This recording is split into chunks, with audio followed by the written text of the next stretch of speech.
రెపరెపలాడుతూ జెండ ఎగిరిందో రేపటి పొద్దుకు ఊపిరోసిందో పేదొల్ల పెదవుల్ల నవ్వుల తిందో హద్దులు దాటిన సేవ చేసిందో త్యాగాల జెండ భుజానికెత్తి తరులుతున్నాడే మహేశన్న వెంట సైన్యమై కాంగ్రెస్ జెండలెగరేసే గుండె నిండో జెండా నింపుకున్నోడే తెలంగాణల నికాసైనోడే ఎగురుతున్న కాంగ్రెస్ జెండే మహేశన్న ఎదురుంగా నిలిచేటి మొండి గుండె మహేశన్న ఎగురుతున్న కాంగ్రెస్ జెండే మహేశన్న ఎదురుంగా నిలిచేటి మొండి గుండె మహేశన్న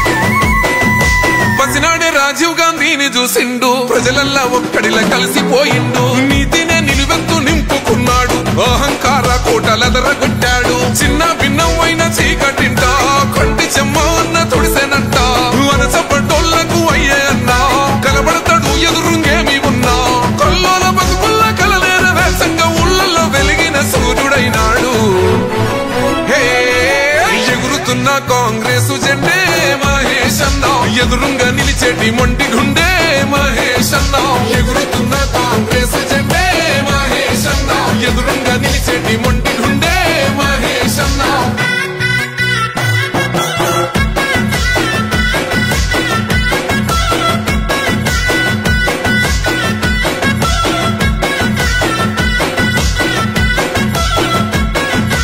ఎన్ఎస్యుఐ రాష్ట్ర అధ్యక్షుడయ్యి యువతలో సరికొత్త ఉత్తేజమయ్యే సమస్యలేడున్న ముందుంటాడు పరిష్కారం చూపి భరోసైనాడు పేదోళ్ళ కోసము అన్నుండు రాయి జీవితం అంకితం అంటుండురా తలొంచక నడిసిండు పోరుబాట ఎదురించి నిలిచిండు దొరల కోట నిరంకుశ పాలన పైనాడు మూడు రంగుల జెండ నింగికెత్తిండు హే ఎగురుతున్న కాంగ్రెస్ జెండే మహేశన్న ఎదురుంగా నిలిచేటి మొండి గుండె మహేశన్న ఎగురుతున్న కాంగ్రెస్ జెండే మహేశన్న ఎదురుంగా నిలిచేటి మొండి గుండె మహేశన్న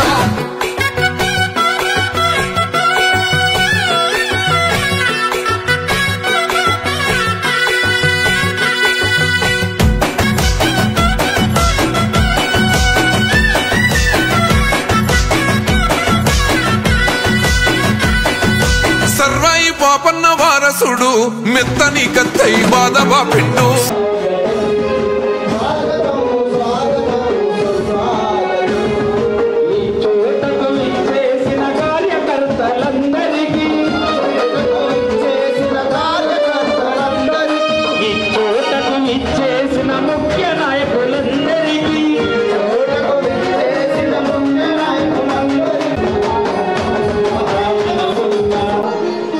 కాంగ్రెస్ పార్టీ ముఖ్య మాజీ మంత్రివర్యులు ప్రస్తుత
కానీ అదే అప్పుల రాష్ట్రంలో ముఖ్యమంత్రిగా ఉంటూ ఒక్కొక్క పథకాన్ని ఇచ్చిన 6 పథకాలలో ఒక్కొక్కరిని నెరవేర్చుకుంటూ ఈ 7 కాలంలోనే అనేకమైనటువంటి కొడుకులు మహిళలకు అనేక రకాలుగా ఇచ్చాడు. అయినా కాంగ్రెస్ పార్టీ ఏం చేసిందే అని మాట్లాడుతున్న విధవల్లారా, కాంగ్రెస్ పార్టీ ఏం చేసిందని మాట్లాడుతున్న విధవల్లారా చెప్తా ఉన్నాం. కన్న తల్లి లాంటి కాంగ్రెస్ పార్టీ ఇలా అధికారంలో ఉన్నా లేకపోయినా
అందరూ కూడా ఇక్కడ ప్రవీణ్ ఈ ప్రెస్ మండల ప్రజలు బ్లాక్ నగర్ మా ఆర్మూర్ బ్లాక్ కాంగ్రెస్ సీనియర్ నాయకుడు వెంకటేశ్వర గారిని మాట్లాడాల్సిందిగా కోరుతున్నాను.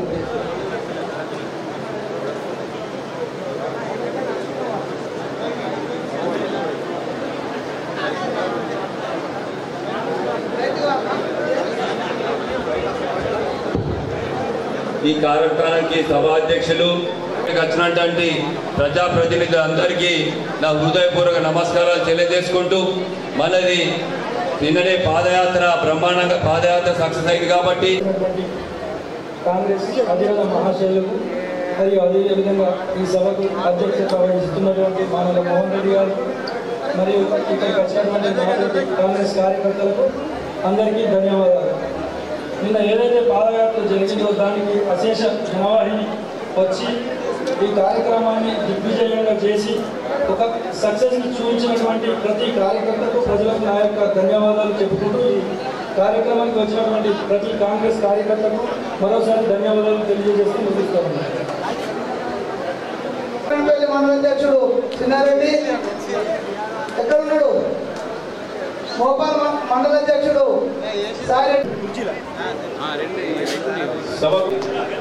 జిల్లా అధ్యక్షులు ధన్యవాదములు. సరిగ్గా మనం కౌంటర్ ఇచ్చి సంక్షేమ పథకాన్ని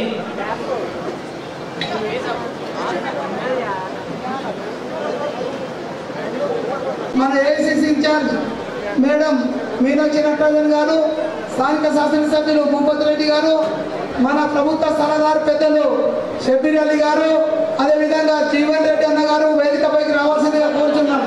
ఈడ ముందటుందో అందరూ దయచేసి. అదేవిధంగా ఆర్మూరు నియోజకవర్గ బాధ్యులు వినయ్ గారు, పాల్కొండ బాధ్యులు సునీల్, డిసిసిబి చైర్మన్ రమేష్ అన్న గారు, అదేవిధంగా వెంకట్ గారు, నరేష్ గారు, తిరుపతి గారు, general secretary and Raju general secretary గారు, మన జుక్కల్ శాసనసభ్యులు లక్ష్మీకాంతరావు గారు, అదేవిధంగా ఎన్ఆర్ఐసీఎల్ అధ్యక్షుడు చైర్మన్ వినోద్ అన్న గారికి వేదికపైకి రావాల్సిందిగా కోరుతున్నాం. అదేవిధంగా పిసిసి జనరల్ సెక్రటరీ ఎవరున్నా వేదికపైకి రావాలా దయచేసి. పిసిసి జనరల్ సెక్రటరీలు సంబంధించిన వాళ్ళు, ఎందుకంటే మీరు అందరూ వెనుక కూర్చోవాలి దయచేసి. అన్న మీరు కూర్చోరు కదా, చేయలేపి సారెడ్డి ఇక్కడ ప్రెస్ లో కొన్ని చేయలేపి ఇక్కడికి వెళ్ళి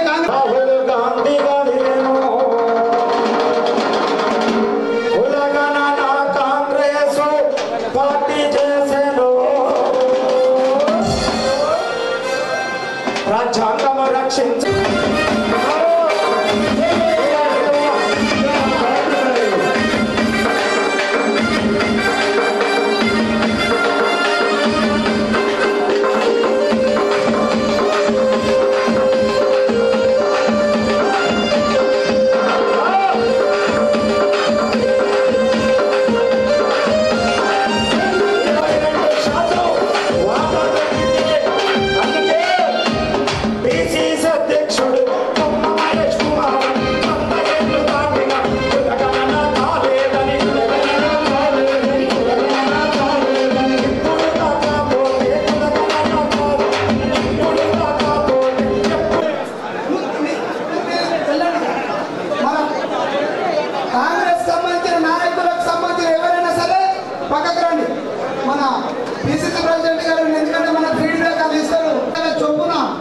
ఎక్స్రేస్ చెల్లించినటువంటి గొప్ప ప్రభుత్వం. మీకు ఒక చిన్న విన్నపం ఏంటంటే, సంవత్సరంన్నర అవుతుంది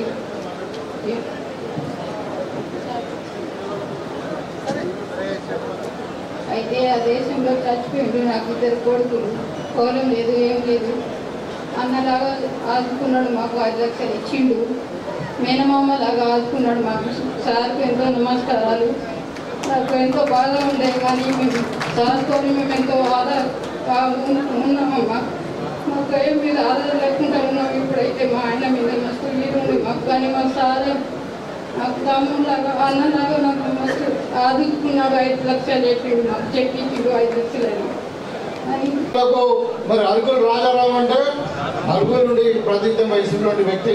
ఆయన మొదలు కాంగ్రెస్ పార్టీలో మరి మంత్రిగా పనిచేసి ఉన్నత స్థానంలో ఎదిగినటువంటి ఈ గ్రామంలో మనం జనహిత పాదయాత్ర మరి ఈ కార్యకర్తల సమావేశం నిర్వహించుకోవడం చాలా ఆనందంగా ఉంది. మీకు అందరూ కూడా తెలుసు, ఇవాళ చాలామంది మన పార్టీ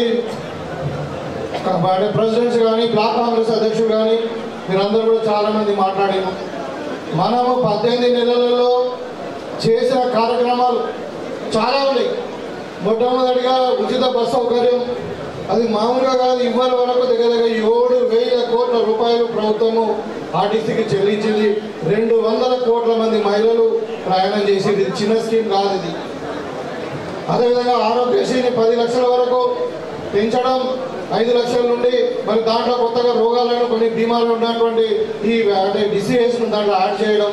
అదేవిధంగా ఇలా మనం ముఖ్యంగా ఇప్పుడు రేషన్ కార్డులు ఇస్తూ ఉన్నాం, సన్నబియ్యం ఇంటింటికి ఇస్తూ ఉన్నాం.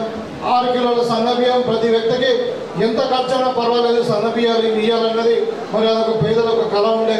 ఇవాళ ఇందిరమ్మ ఇండ్లు, రైతులకు మరి సన్నవడ్లకు బోనస్, అదేవిధంగా రైతు రుణమాఫీ, ఇవాళ 24 గంటలు కరెంట్ ఇస్తున్నాం.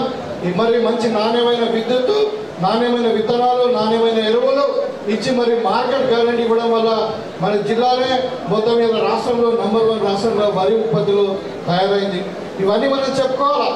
చాలామంది అంటే మనము సరే 10లో ఒక 2 చేయలేదచ్చు, ఒక 10 వాగ్దానాల్లో మనం ఒక 2 చేయలేదచ్చు, కానీ చెయ్యని చెప్పుకోవడం కాదు, చేసినవి మొదలు చెప్పండి. మీరు ఇవాళ చాలామంది రుణమాఫీ కాలేదని మాట్లాడుతూ ఉన్నారు. రుణమాఫీ ఇవాళ 25 లక్షల మంది కుటుంబాలకు అయింది. ఇంకా ప్రభుత్వం కూడా దగ్గర 21 లక్ష కోట్ల రూపాయలు మరి ఇవాళ 21,000 కోట్ల రూపాయలు ఇలా మరి రైతులకు రుణమాఫీ చేసి, ఇంకా కొన్ని ఉన్నాయి కరెక్ట్గా 2,500 ఇవ్వాలంటున్నారు. ఇంకా మన పెన్షన్ అంటూ ఉన్నారు. మీకు అందరు కూడా ఒక అవగాహన కొరకు చెప్తా ఉన్నా, మనము రైతులు కానీ వీళ్ళందరూ కూడా మన ప్రజలు దేని కొరకు మనకు 5 సంవత్సరాలు గెలిపించారు. మనకు ఓటేసి 5 సంవత్సరాలు మీరు మరి పరిపాలించారని చెప్పి కాంగ్రెస్ పార్టీకి అధికారం ఇచ్చారు. ఇలా ఓన్లీ 18 నెలలు మాత్రమే అయింది. 18 నెలలలోనే అన్ని చేస్తామని మనం చెప్పలే. మనము రాబోయే 5 సంవత్సరాలలో ఇంకా 3.5 సంవత్సరాలలో ఏదైతే వాగ్దానాలు మనం నెరవేర్చలేదో అవి మనం కంప్లీట్గా పూర్తి చేస్తాం. అప్పుడు కానీ మనం 5 సంవత్సరాల తర్వాత ఒకవేళ ప్రజలు మనకు సమాధానం చెప్తాం, ఎందుకు మనము మనం చెప్పిన వెనకనే ముందు కానీ ఇప్పుడు చేయలేకపోయినాం. ఒకవేళ చేయలేకపోతే దానికి సమాధానం ప్రజలకు చెప్తాం, కానీ ఈ ప్రతిపక్షాలకు టీఆర్ఎస్లకు మరి బీజేపీలకు చెప్పాల్సిన అవసరం మనకు లేదు. కాబట్టి ఏదైతే 1-2 జరగలేదో దాని గురించి మీరు వరి కాకండి. మీరు రేపటి నుండే ఊళ్ళలో వెళ్ళండి. మరి మనం చెప్పినటువంటి మనం సాధించినటువంటి విజయాలు చాలా ఉన్నాయి. ఇవాళ బీసీ కులగణన చేసినాం, మనం 42% రిజర్వేషన్ గురించి మనం కొట్లాడుతూ ఉన్నాం. ఎస్సీ కేటగరైజేషన్ మనం చేసినాం. ఇవన్నీ మనం చెప్పుకోవాలి పబ్లిక్లో. మన వల్లే పాజిటివ్గా ఉండాలి. ఇప్పుడు ఒక స్టూడెంట్కు 90% మార్కులు వచ్చినాయంటే మంచిదంగా, అది అంటే చాలా ఎక్సలెంట్ అన్నట్టు. అది మామూలుగా అది ఎక్సలెంట్ అన్నట్టు. మన ప్రభుత్వానికి 90 మార్కులు వచ్చినాయి, మనం ఎంతకు 10 మార్కులు రాలేదు, 10 మార్కులు రాలేదు, 10 మార్కులు రాలేదు అని చెప్పకూడదు. మనం 90 మార్కులు వచ్చినాయని చెప్పుకోవాలి. అంటే మనం చేసినవి మొదలు చెప్పండి. వాడు మస్తు మాట్లాడతారు ఆపోజిట్ వాళ్ళు. మీరు అడగండి 10 సంవత్సరాలు ఏం చేసారు వాళ్ళు? ఒక్కొక్కరికైనా డబుల్ బెడ్రూమ్ ఇల్లు ఇచ్చిరా? ఒక పేదలకైనా ఉద్యోగం ఇచ్చిరా? ఒక పేదలకైనా 3 ఎకరాల పొలం ఇచ్చిరా? వాళ్ళు 10 సంవత్సరాలు చెప్పిన ఏదో ఒకటి చేయలేదు. కాబట్టి వాళ్ళకు అడిగే హక్కు లేదు, వాళ్ళకు సమాధానం ఇవ్వాల్సిన అవసరం కూడా మనకు లేదు. మన సమాధానం ఇస్తే ఏదో ఉంటే ప్రజలకి సమాధానం ఇస్తాం. కాబట్టి ఇవాళ కాంగ్రెస్ పార్టీ చాలా మంచి పొజిషన్లో ఉంది, మంచి బలమైన నాయకత్వం ఉంది మనకు. ఇక్కడ రేవంత్ రెడ్డి గారు ప్రభుత్వంలో, మరి ఇక్కడ మహేష్ అన్న పార్టీలో మరి మనకు మరి డెడికేటెడ్ కాంగ్రెస్ వ్యక్తి, మరి అన్ని విధాలుగా మనకు అనుకూలంగా అందుబాటులో ఉన్నటువంటి పెద్దలు మీనాక్షి మేడం గారు, మళ్ళా ఇటు సుదర్శన్ రెడ్డి గారు, ఇటు మన జీవనన్న గారు పార్లమెంట్ ఇన్ఛార్జ్, మరి శంకరరావు గారు. మన జిల్లాలో నాయకత్వానికి లోపం లేనే లేదు, చాలా బలంగా ఉన్నాం. నా దృష్టిలో 100% స్థానిక సంస్థలలో మనము మొత్తం కూడా స్వీప్ చేయబోతా ఉన్నాం. అది సర్పంచులు కావచ్చు, ఎంపీటీసీలు కావచ్చు, మండల పరిషత్లు కావచ్చు, జడ్పీటీసీ కావచ్చు, అదేవిధంగా జిల్లా పరిషత్ కావచ్చు, మున్సిపాలిటీ కావచ్చు, సింగిల్ విండో చైర్మన్ కావచ్చు. ఏ ఎలక్షన్ వచ్చినా నిజామాబాద్ జిల్లా, ఉమ్మడి జిల్లా, కరీంనగర్, కామారెడ్డి కానీ నిజామాబాద్ కానీ మనం 100% స్వీప్ చేయబోతున్నాం. మనది సామాజిక న్యాయం. మన నాయకుడు రాహుల్ గాంధీ గారు ఏదైతున్నదో మన సామాజిక న్యాయం కల్పనతోనే మన సోషల్ జస్టిస్ ఈ దేశం ఏదైతుందో ముందుకు పోతుంది అన్నట్టు ఒక భావన ఏదైతుందో వారు కలిగించడానికి మన ఓబీసీ 42% రిజర్వేషన్ అమలు కార్యక్రమాన్ని చేపట్టడం జరిగిందో అది కేవలం కాంగ్రెస్ పార్టీకే మార్గదర్శకం కాకుండా జాతీయ స్థాయిలో చర్చించబడుతుందని చెప్పి అంటున్నాను. జిల్లా గడ్డ కామారెడ్డికి వెళ్ళి దీన్ని ప్రకటింప చేపట్టడం అన్నిటికంటే నిజంగా కూడా హర్షించదగ్గ విషయంగా నేను పేర్కొంటున్నాను. నేను ఈ 42% రిజర్వేషన్ సంబంధించి రాష్ట్ర ప్రభుత్వ గౌరవ ముఖ్యమంత్రి గారు శాసనసభలో కానివ్వండి, శాసన మండలిలో కానివ్వండి కాక వివిధ రాజకీయ పక్షాలను సమన్వయపరిచి ఏకాభిప్రాయంతో బిల్లు ఆమోదింప చేసుకొని మరి గవర్నర్ గారు అంటే వారి లీగల్ స్కూటీ తదుపరి కేంద్ర ప్రభుత్వం నివేదించడం జరిగింది. కేంద్ర ప్రభుత్వం ఏదైతుందో ఈ 42% రిజర్వేషన్ కు ఏ విధమైన ఆటంకాలు ఏర్పడకుండా 9th షెడ్యూల్లో చేతుల బాధ్యత కేంద్ర ప్రభుత్వంపై ఉంటుంది. ఇలా కేంద్ర ప్రభుత్వం ఏదైతుందో ఎన్డీఏ భారతీయ జనతా పార్టీ ఆధ్వర్యంలో ఈ 42% రిజర్వేషన్ అమలైనట్లయితే కాంగ్రెస్ జాతీయ స్థాయిలో మరి రాహుల్ గాంధీ గారి యొక్క నాయకత్వం బలోపేతం అవుతుంది అనే ఒక భావనతో దీనికి ఆటంకం ఏర్పరచాలని చెప్పినటువంటి ఒక కుచిత బుద్ధితో చెప్పంటాను నేను. 42% రిజర్వేషన్ అమలు పరిస్తే మైనార్టీస్ అల్పసంఖ్యాక వర్గాలు 10% పోతుంది. మేము అల్పసంఖ్యాక వర్గాలు 10% తొలగిస్తే మేము మద్దతు తెలుపుతాం. ఆశ్చర్యకరం అని చెప్పి అంటున్నా. ఈ 42%తో ప్రత్యేకంగా అల్పసంఖ్యాక వర్గాలు ముస్లింకి ఏదైతుందో రిజర్వేషన్ ప్రతిపాదింప చేయడం లేదు. తెలంగాణ రాష్ట్రంలో 4% రిజర్వేషన్ ఉమ్మడి రాష్ట్రంలో అమలుకు వస్తుందని చెప్పంటున్నాను నేను. మొత్తం దేశంలో ఏదైతుందో ముస్లిం రిజర్వేషన్ అనేది కేవలం తెలంగాణకి పరిమితం కాదు. బీజేపీ పాలిత రాష్ట్రాలు గుజరాత్ కానివ్వండి, మహారాష్ట్ర కానివ్వండి, ఎన్డీఏ పాలిత రాష్ట్రమైనటువంటి ఆంధ్రప్రదేశ్ కానివ్వండి, ముస్లిం రిజర్వేషన్ అమలు అవుతుంది అక్కడ. ఈ తెలంగాణకి ప్రత్యేకమైనది కాదని చెప్పంటున్నాను. మరి 56% మరి ఈ కులగణ ద్వారా బీసీ జనాభా అలయం కావడానికి ఏదైతుందో ప్రధానంగా ఈ ముస్లిం జనాభా 10% చేరుతో అని చెప్పంటారు. ఈ 10% పక్కన పెడితే మిగిలిన 46% అది 56% బీసీ జనాభా కులగణంలో మనం పొందడంతోనే బీసీలకు ఏదైతే 42% వచ్చే అవకాశం లభించింది. ముస్లిం జనాభా పక్కన పెడితే అది సాధ్యమైన పని కాదు.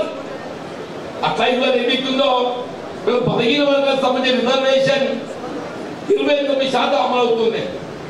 ఎస్సీలో 15%, ఎస్టీలో 10%, మొత్తం 54% రిజర్వేషన్ అమలు అవుతుంది. Already we have crossed 50%. ఆల్రెడీ మనం 50% అధిగమించిన in Telangana state we are implementing 54%. Out of which 25% BC reservation for Hindus, 4% BC reservation for Muslim category. ఈ 29% 40 అంటే మన అదనం ఇవ్వబోయేది ఎంత? కేవలం 13 మాత్రమే చెప్పంటారు. Only 13 we are going to give in addition to the earlier implementing 29%. Out of this 13%, Muslims are getting only 1.8%. If the 13% is divided into 29%, Muslims will get only 1.8%. The rest 11.2% will go for Hindus. The rest 11.2% will go for Hindus. It does mean the which 25% Hindus are getting 25 plus 1.2. Hindus will get 36.2% reservation. Whereas Muslims will get only 4 plus 1.8, 5.8 only. నేను ఎందుకు వీళ్ళలో చెప్తున్నాను చెప్పంటే, దయచేసి BJP నాయకులు మీరు వాస్తవాన్ని గ్రహించండి. మీరు కూర్చున్న బుద్ధిని మీతో పక్కన పక్కన పెట్టండి. జాతీయ స్థాయిలో బలహీన వర్గాలు ఏదైతుందో ఆదుకోవడానికి మరి అండగా నిలవడానికి వరకు కాంగ్రెస్ పార్టీ ఒక అంశాన్ని ఏదైతుందో రాహుల్ గాంధీ చేపట్టిందని చెప్పంటున్నారు. ఇది ఇవ్వాలే కాదు అవసరం. ఇది మనలో పివి నరసింహరావు గారు ప్రధానమంత్రి ఉండగా తమిళనాడులో ఏదైతుందో 69% కల్పిస్తామని నిర్దేశం చెప్పంటే 50% అధిగమించడం జరుగుతుంది. కాబట్టి 9th షెడ్యూల్ చేర్చాలని చెప్పని ప్రతిపాదన వస్తే మనం 9th షెడ్యూల్ చేర్చే ఘనత కాంగ్రెస్ పార్టీదని చెప్పండి. విధంగా ఏదైతుందో మహేష్ గౌడ్ గారు బాధ్యత తీసుకోవాలని చెప్పండి. ఏఐసిసి సెక్రటరీ గారు మీనాక్షి మేడం గారికి, అదేవిధంగా మిత్రుడు మహేష్ గౌడ్ గారికి, మిత్రులు వేదికను అందించిన పెద్దలకు, ఇక్కడ వచ్చేసిన కాంగ్రెస్ కార్యకర్తలకు, ముఖ్యులకు, మా అక్కలు చెల్లెళ్లకు, నా ప్రెస్ మిత్రులకు అందరికీ నా నమస్కారం. అందరూ అన్ని విధాలుగా చెప్పారు. రిజర్వేషన్ మనం అందరూ మాట్లాడింది రిజర్వేషన్ పెద్దలు జీవన్ రెడ్డి గారు చక్కగా చెప్పారు. ఇప్పుడే ఒక మండల ప్రెసిడెంట్ చెప్పారు, సోషల్ మీడియా సంగతి చెప్పారు. నేను మా అక్కలు చెల్లెళ్లకు, కాంగ్రెస్ కార్యకర్తలు మనము రేపు రాబోయే ఎలక్షన్లు కానీ వాస్తవానికి పోలి ప్రధాన నాయకులు అనే వాళ్ళు ఏ విధంగా ఉండాలి. నిన్ననే పెద్ద 600 పేజీల రిపోర్ట్ వచ్చింది. అటువంటి వాళ్ళ మనకు నాయకులు దయచేసి మనం అందరం మన భవిష్యత్తు, మన పిల్లల భవిష్యత్తుని అన్యాయం చేసి నాశనం చేసిన వాళ్ళని వాళ్ళు ఏ విధంగా శిక్షించాలని ఆలోచించాలి. కానీ ఏమి సోషల్ మీడియాను చేయండి, కానీ దానికంటే మనం ప్రచారం చేయాలి. దానితో 8 లక్షల కోట్లతో ఇంట్రెస్ట్ కానీ ఇన్స్టాల్మెంట్ కానీ మనకు 18,000 వచ్చే రెవెన్యూకు జీతాలు. గతంలో కనీసం మన పిల్లలు స్కూల్కి వెళ్తారు, అక్కడ బాత్రూమ్ లేక మేడం जी अपना स्कूल को 10 साल से स्कूल में स्ट्रेंथ नहीं है. सेकंड कहीं महिला बच्चियां रहते, मर्द बच्चियां रहते, मॉर्निंग 8 से फिर शाम तक टॉयलेट जाने के चांसेस है. वो भी रिपेयर नहीं करे तो हमारे इतना छोटा डिस्ट्रिक्ट में हम 22 करोड़ लगाएंगे, कोई भी टॉयलेट रिपेयर कराए. क्यों? हमारे बच्चे हर घर में 2 बच्चे हैं, वो बच्चे प्राइवेट स्कूल में पढ़ने गए, बाहर गए तो हर साल 50,000 रुपए हो रहा. वो भी सेविंग करने के वास्ते आप लोग रेवंत रेड्डी जी, राहुल गांधी जी बोलने के बाद हम लोग टीचर्स को रिक्वेस्ट करें. प्राइवेट स्कूल में जॉइनिंग कम हो रहा, अपने सरकार स्कूल में अच्छा हो रहा. फ्रेश मेरिट आना. आउट ऑफ 8,000 स्टूडेंट्स हमारा 10th पढ़े तो उसमें केवल 400 ही फेल हुआ. बाकी के पूरा एगो 500 ऐसे वाले हैं, बाकी का 700 ऐसे वाले हैं. कौन? अपना सरकार स्कूल में पढ़े. ये सब कर रहे हैं. అదే విధంగా ఇన్ని డబ్బులు ఇబ్బంది ఉన్నా మన బీజేపీ ప్రెసిడెంట్ గారు కానీ, మన ఇన్ఛార్జ్ గారు కానీ, రాహుల్ గాంధీ గారు కానీ, ముఖ్యమంత్రి రేవంత్ రెడ్డి గారు కానీ, ఏదైతే ఎన్ని బాధలు ఉన్నా ప్రజలకు చెప్పునేది మనం పరిష్కరిస్తూ ఉంటాం. ముఖ్య నాయకులు, ముఖ్య కార్యకర్తలకు ఈ సమావేశానికి అధ్యక్షత వహిస్తున్న మహేష్ కుమార్ గౌడ్ గారు, అలాగే ఈరోజు ఏఐసిసి అధ్యక్షురాలుగా వచ్చిన మన మధ్యలో నటరాజన్ జీ, ఈ రోజులు కూడా గాంధీయన్ వాది తిరిగా బట్టలు ఇస్తరి లేకుండా కాటన్ బట్టలు తిరిగే మన చెల్లె మరి మీనాక్షి నటराजन की చప్పళ్ళతో उनको अरे तालियों की गूंज में उनका इस्तेमाल करें कि इस देश में आज भी गांधीयनवादी है। అలాగే ఇప్పుడే వచ్చిన సీతక్క గారు, మన భూపతి రెడ్డి గారు, సుదర్శన్ రెడ్డి గారు, ఎంపీ సురేష్ షట్కర్ గారు ఇప్పుడే వచ్చినారు, లక్ష్మీకాంతరావు గారు ఎమ్మెల్యే గారు, సంపత్ గారు, జీవన్ రెడ్డి గారు, తాయర్భాయ్ గారు, మోహన్ రెడ్డి గారు, వినయ్ గారు మరియు సునీల్ గారు, ఇక చాలా మంది కాంగ్రెస్ కుటుంబ సభ్యులకు అందరికీ హృదయపూర్వక నమస్కారాలు। मैडम जी,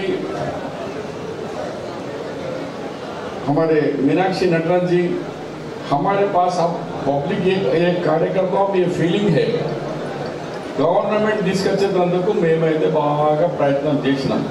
గవర్నమెంట్ వచ్చింది, మంత్రులు అయినారు, ఎమ్మెల్యేలు అయినారు, చైర్మన్లు అయినారు, అడ్వైజర్లు అయినాం, కానీ మేము మాత్రం ఆడనే ఎక్కడ ఉన్నా గొంగడి ఆడనే అదే ఊరిలో ఉన్నాం। మేము ప్రజలకు संक्षेम कार्यक्रम ब्रह्मांड में नचने बहुत सारे स्कीम्स आए हैं। 2 रुपये आज फ्री बाड़ी चावल है, इंदिरम्मा घर है, फ्री बस है, इलांटी चाला कार्यक्रम వచ్చినాయి కానీ కార్యకర్తకు న్యాయం జరగాలి। కార్యకర్తకు న్యాయం జరగాలంటే ఈ లోకల్ బాడీ ఎలక్షన్ రావాలా। ఈ లోకల్ బాడీ ఎలక్షన్ లో ఒక నాయకుడు చెప్తుండే మళ్ళా పైసా వాళ్ళకి ఇవ్వాలా అని అనుకోకండి, నిజమైన ఒరిజినల్ కాంగ్రెస్ వాళ్ళు ఎవరున్నారో వాళ్ళకే కాకుండా వాళ్ళని చూసి వాళ్ళని देना। बहन जी, हमारा ये रिक्वेस्ट है, अभी बात करने वाले वक्ता ने बोला था कि भाई जब एमएलए इलेक्शन बोले पैसा पैसा पैसा वाला, अभी पैसा हो तो हम कहाँ जाएंगे, हम तो बुढ़े होने को आ गए कांग्रेस पार्टी को पकड़ कर। अब आने वाले दिनों में पैसा पार्टी दो या लीडर दो या हम लोग तो यहाँ बैठे हुए लोग, मगर आपको जिताना हमारा सबका काम है, क्योंकि सरकार आप लाए, ప్రభుత్వం మీరు తీసుకొచ్చినారు, మీ వల్ల ఇలా పైన కూర్చున్నాం। మేము ఇవాళ కుయి మోటార్లలో తిరుగుతున్నాం, అది కేవలం మీ వల్ల। అందుగురించి మా మీద బాధ్యత ఉంది అందరి మీద। మీకు కూడా కుయి సర్పంచులు, ఎంపీటీసీలు, జెడ్పీటీలు, మున్సిపల్ కౌన్సిలర్లు, కార్పొరేటర్లు గెలిపించే బాధ్యత మనం ముందరం తీసుకోవాలా। కొంచెం నోట్లు కూడా అవసరం ఉంటే సాయం చేసి వాళ్ళని గెలిపించాలని కూడా నేను మీకు మనవి చేస్తున్నాను। ఇకపోతే మంచిగా ఆలోచన చేయండి। ఏంటంటే ఈ రిజర్వేషన్ వల్ల రాహుల్ గాంధీ గారు ఏమన్నారు, సోషల్ జస్టిస్, జిస్కి జిత్తి ఆబాదీ ఉస్కే హిస్సేదారీ। అలాంటి సమయంలో మన పాపులేషన్ చూస్తే 46% ముస్లిం మన హిందూ సోదరుల పాపులేషన్, బీసీ సోదరుల పాపులేషన్, ముస్లిం మైనారిటీస్ చూస్తే 12.58%, దాంట్లో బీసీ ముస్లిమ్స్ చూస్తే వెనుకబడిన వాళ్ళు చూస్తే దాంట్లో 10.8% ఉన్నారు। దానికి బీజేపీ వెళ్ళి మనం అసెంబ్లీలో బిల్ పెట్టినప్పుడు అందరూ మద్దతు ఇచ్చారు। ఇప్పుడు బీజేపీ మెల్లగా వచ్చి అలా 10% ముస్లింకి ఇస్తున్నారు, తీస్తేనే మేము సపోర్ట్ చేస్తాం। అరే ఓ బీజేపీ కొంచెం ఆలోచన చేయండి। కేంద్ర మంత్రి మా కిషన్ రెడ్డి కానీ బండి సంజయ్ కానీ అసలు వాళ్ళకి ఏదైనా బుద్ధి ఉన్నదా? ఎందుకంటే ఒక పదవులు తీసుకున్నప్పుడు ఈ కులం ఆ మతం అని బెటరాదు, ఇండియన్ సిటిజన్ భారతీయులను నేను అన్ని విధంగా రక్షిస్తానని అని ఓటు తీసుకున్నాం। ఇవాళ ఎట్లా విడిపిస్తావా? అయినా ఈ రిజర్వేషన్ గురించి 2 నిమిషాలు జీవనాన్ని వాళ్ళు చెప్పినారు, దానితో సహా చోటు చెప్తున్నాను। ఈ రిజర్వేషన్ కొత్తది కాదు। పంచాయతీరాజ్ ఎలక్షన్ ఈ రిజర్వేషన్తో 4 సార్లు వైఎస్ రాజశేఖర రెడ్డి, కిరణ్ కుమార్ వైఎస్ఆర్ టైంలో ఒకసారి అయింది, రెండోసారి మనకు కేసీఆర్ హయాంలో 2 సార్లు అయినది। ఈ రిజర్వేషన్ ఉన్నది, రిజర్వేషన్ మొత్తానికి ఉంది, కానీ బీసీపీ ఎవరు రిజర్వేషన్లు ఉన్నారో వాళ్ళు కంటిన్యూ ఉన్నారు। ఎంతమంది సర్పంచ్ అయినా ఒక 50 మంది సర్పంచ్లు కాలేదు। ఇక ఓ 10% ఏడైనారు, ఎంపీటీసీ ఏడన్నారు, జెడ్పీటీసీ ఎవడైనాడు, చాలా తక్కువ మంది అయినళ్ళు। దానికి నాచన న్యాయంతో అంగం తేడా పోతే మీరు ఏదో పుల్ల పెట్టి మేము వాళ్ళకి వెళ్ళి బయటికి వెళ్ళిపోయి అగ మేము ఇస్తుంటే కానీ ముస్లిం ఉన్నారని మేము ఇవ్వలేదు అని మాట్లాడతాం। ఇవాళ దమ్ముంటే కిషన్ రెడ్డి నీకు ఛాలెంజ్ చేస్తున్నా, ఇక్కడికి వెళ్ళి మీ గుజరాత్కి వెళ్ళి రిజర్వేషన్ తీపోయా, ముసల్మాన్ ముస్లిమ్స్ ఉన్న వాళ్ళకు, బీసీ ముస్లిమ్స్ ఉన్న వాళ్ళకు తీపి మీ మోదీ గారు ఎక్కడి నుంచి పోటీ చేస్తున్నారు? బనారస్లో 2,50,000 మంది వాళ్ళు బట్టల్లో అంటే చేనేత కార్మికులు, హిందీ మే బోల్తే ఉनको బున్కర్ అన్సారీ 2,50,000 ఒక కాన్స్టిట్యూన్సీ పార్లమెంట్ ఉంది. దమ్ముంటే दी మోదీ గారు అది दिया गुजरात में ఉంది, मध्य प्रदेश में ఉంది, हमारी बहन जी के जिले स्टेट में भी है. ఆడ లేకుండా ఇప్పుడు కొత్తగా లెక్కొచ్చి ఇది తీస్తే అది ఇస్తాం అని మొదటి నుంచి ఉన్నది కదా బాబు. బీసీ ముస్లిమ్స్ లో కొంతమందికి గ్రూప్స్ को आइडेंटिफाई చేసినారు. नहीं है, मुगल नहीं है, पठान नहीं है, उसके बाद आपके मेमन नहीं है, शिया मुस्लिम नहीं है, आगा खानी नहीं है.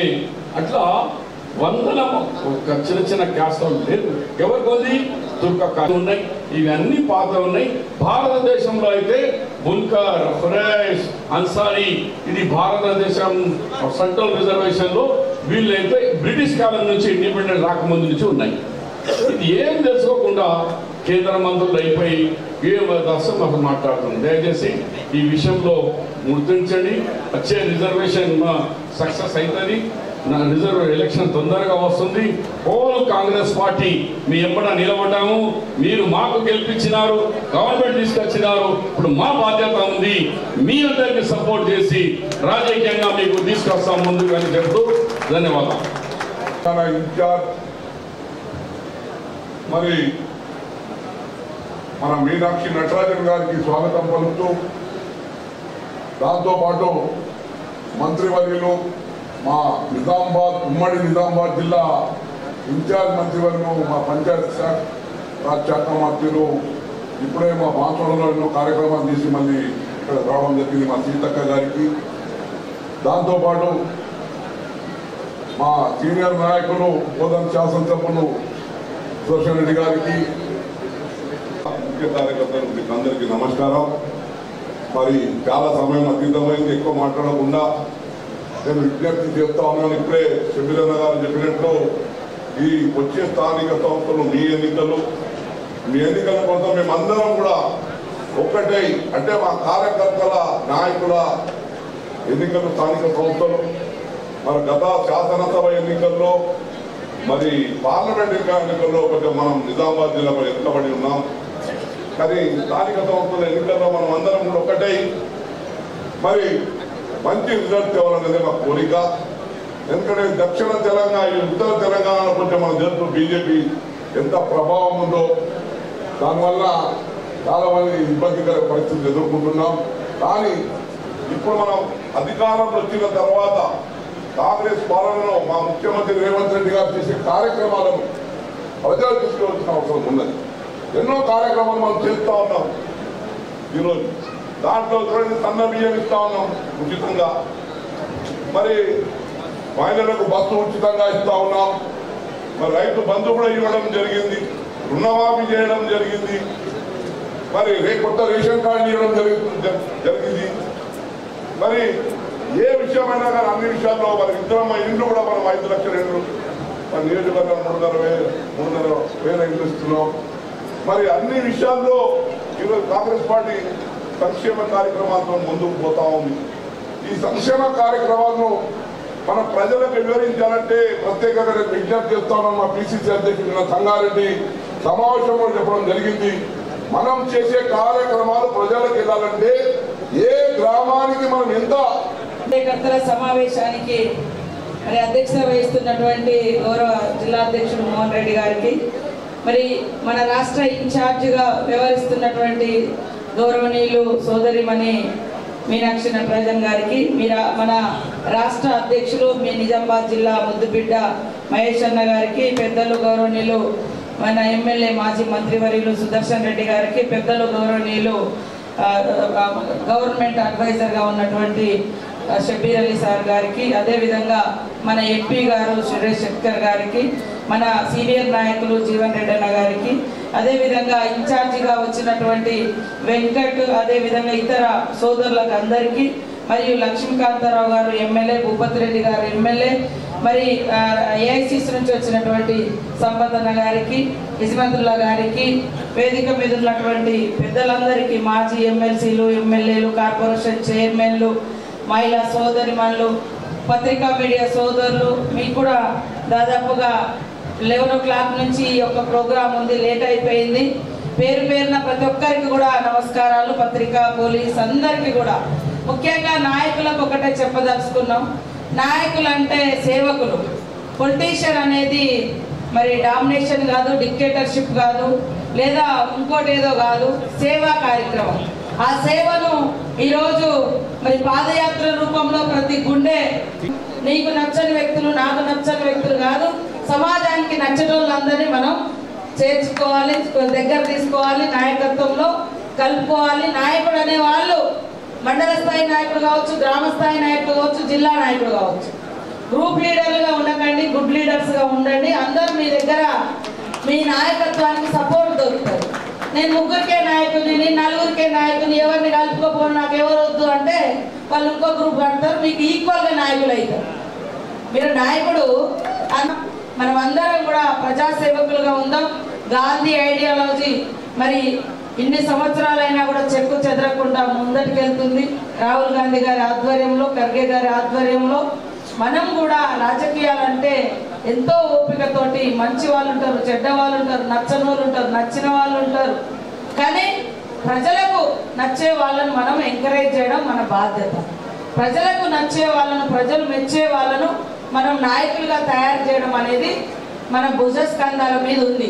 అప్పుడే మన నాయకత్వం 10 తరాలకు గాంధీ సిద్ధాంతాన్ని, అంబేద్కర్ రాజ్యాంగ స్ఫూర్తిని, మరి రాహుల్ గాంధీ గారి యొక్క భారత్ జోడో యాత్ర యొక్క విధానాలను ముందుకు తీసుకుపోగలుగుతాం. ఖచ్చితంగా ఇన్ఛార్జిగా నేను కూడా వచ్చిన కాబట్టి నేను ఈ ప్రాంత అభివృద్ధికి సేవకురాలిగా పనిచేస్తా. మీ అందరితో తోబుట్టులాగా పనిచేస్తా. మీరే అందరికీ ఏ సమస్య ఉన్నా, మన లోపాలున్నా మనం సర్దిద్దుకోవాలి. మన ఏమున్నాయనేది ఎంతసేపు ఎదుటోళ్ళ దిక్కు చూపించడం కాదు, మనం కూడా ఇన్నర్లో మన ప్రాబ్లం ఏమైనా ఉంటే కూడా సరిదిద్దుకొని ముందుకు పోయే రకంగా మన లీడర్లందరూ కూడా ఎదగాలి. మీరందరూ రాబోయేటువంటి ఎన్నికలలో కూడా అందరూ యాక్టివ్గా పనిచేసి, ఇక్కడ సభలో మీరు కూర్చున్నారు, స్టేజ్ మీద మేము కొంతమంది ఎమ్మెల్యేలమైన, ఎంపీలమైన, మంత్రులమైన వివిధ హోదాలలో పనిచేస్తున్నాము. మరి మీకు జరిగేటువంటి ఎన్నికలలో కూడా ప్రజల మన్ననను పొందాలంటే ప్రభుత్వం చేస్తున్నటువంటి ప్రతి కార్యక్రమాన్ని ప్రజలకు వివరించాలి. బూతుల వారీగా కార్యకర్తలను తయారు చేసుకోవాలి. అక్కడ ప్రజల మెప్పు పొందేటువంటి లీడర్షిప్ను కూడా గ్రామ స్థాయి నుంచి తయారు చేసుకున్నప్పుడు పార్టీ అనేది స్ట్రాంగ్గా ఉంటుంది. ఒక లీడర్ పోయినంత మాత్రాన, ఒక లీడర్ అటు ఇటు అయినంత మాత్రాన పార్టీ ఎందుకు మరి షేక్ అయ్యే పరిస్థితి వస్తుందో, ఏ పార్టీ అయినా ఏ విధానమైనా గ్రౌండ్ దాకా పార్టీ లేకపోవడం, లేదా సిద్ధాంతపరమైనటువంటి అవగాహన క్యాడర్కు లేకపోవడం.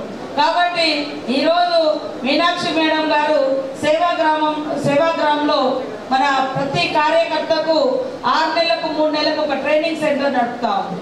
మొత్తం మనిషి భావజాలం అంతా మార్పిచ్చి సింపుల్గా కూడా ఎలా సేవ చేయగలుగుతాం, ఆ రోజు గాంధీ గారు ఎట్లా చేసిండ్రు అనేది అక్కడ ట్రైన్ చేస్తూ ఉన్నారు.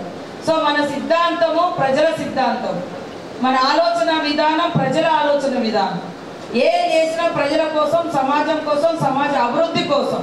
బీజేపీ లాగా ఓట్లప్పుడు కులాలు, ఓట్ల కోసం మతాలు, వాళ్ళు ఏం చేసి చెప్పండి. హిందువులు అని అంటున్నారు. ఏమైనా హిందువులు దేవుని బట్టి అగరబత్తి మీద ఏమైనా జిఎస్టీ తగ్గించిరా? ఏమైనా గుడి ఎక్కడైనా ఉట్టిగా ఫ్రీగా గుడి ఇచ్చిరా? ఏమైనా కనీసం బళ్ళు కట్టించిరా? పేదోళ్ళకి ఏమైనా ఇల్లు కట్టించిరా? ఓట్లప్పుడే ఈ విభజన రాజకీయాలు ఈరోజు ముస్లింలకు సంబంధించి ఇప్పుడు లేపుతా ఉన్నారు. మరి అది ఇప్పుడు మనం కొత్తగా చేర్పించింది ఏముంది? కొత్తగా ఎవరైనా కులాలను చేర్పించి వీళ్ళు బీసీలని మనం ఏమైనా కొత్తగా ఎవరికైనా ఐడెంటిఫికేషన్ ఇచ్చినామా? ఎవరైనా కొత్త గుర్తింపు ఇచ్చినామా? ఏళ్ళ కొద్దీ ఎవరైతే ఇందాక షబ్బీర్ అలీ సార్ చెప్పినట్టు అదే గుజరాత్లో ఉండొచ్చు ఆ క్యాస్ట్, ఆ ముస్లింలలో పేదవాళ్ళను రిజర్వేషన్స్. వారణాసిలో మోడీ పోటీ చేసిన కాడు ఉండొచ్చు, మోడీ పుట్టిన కాడు ఉండొచ్చు, మోడీ రాష్ట్రాలున్న కాడు ఉండొచ్చు. ఇప్పుడు మనల్ని తీసేయమంటారు. ఇప్పుడు మేము ఎవరిని కొత్తగా చేర్పియలే. ఏ ముస్లింకు కొత్తగా రిజర్వేషన్ ఇవ్వట్లేదు. గతం నుంచి ఉన్నటువంటి వాళ్ళనే అదే లెక్క కులగన్న జరిగింది. అంటే తొంటరితనం అంటారు దీన్నే. అసెంబ్లీలో సంపూర్ణంగా మద్దతు ఇస్తున్నామని చెప్పి బయటకు వచ్చి ఆ బిల్లు తీసుకుపోయి ఇప్పుడు ఢిల్లీలో ఉన్నది. ఆ ప్రభుత్వం ఆమోదించాలి, మోడీ గారు, రాష్ట్రపతి గారు, కేంద్రము. అది చేస్తే మేము ఎన్నికల్లో పోతామంటేనేమో ఇప్పుడు కుంటి సాకులు వెతుకుతా ఉన్నారు. వీళ్ళకి ఎంతసేపు ఏ పేదోళ్ళు, ఏ బడుగు బలైన వర్గాలు, ఎవరికి అసలు రిజర్వేషన్ల విధానానికే వాళ్ళు వ్యతిరేకం. బీసీలకు, ముస్లింలకనే కాదు, ఎవరికి ఉండొద్దు, ఎవరికి సబ్సిడీలు ఇవ్వద్దని అంటారు వాళ్ళు.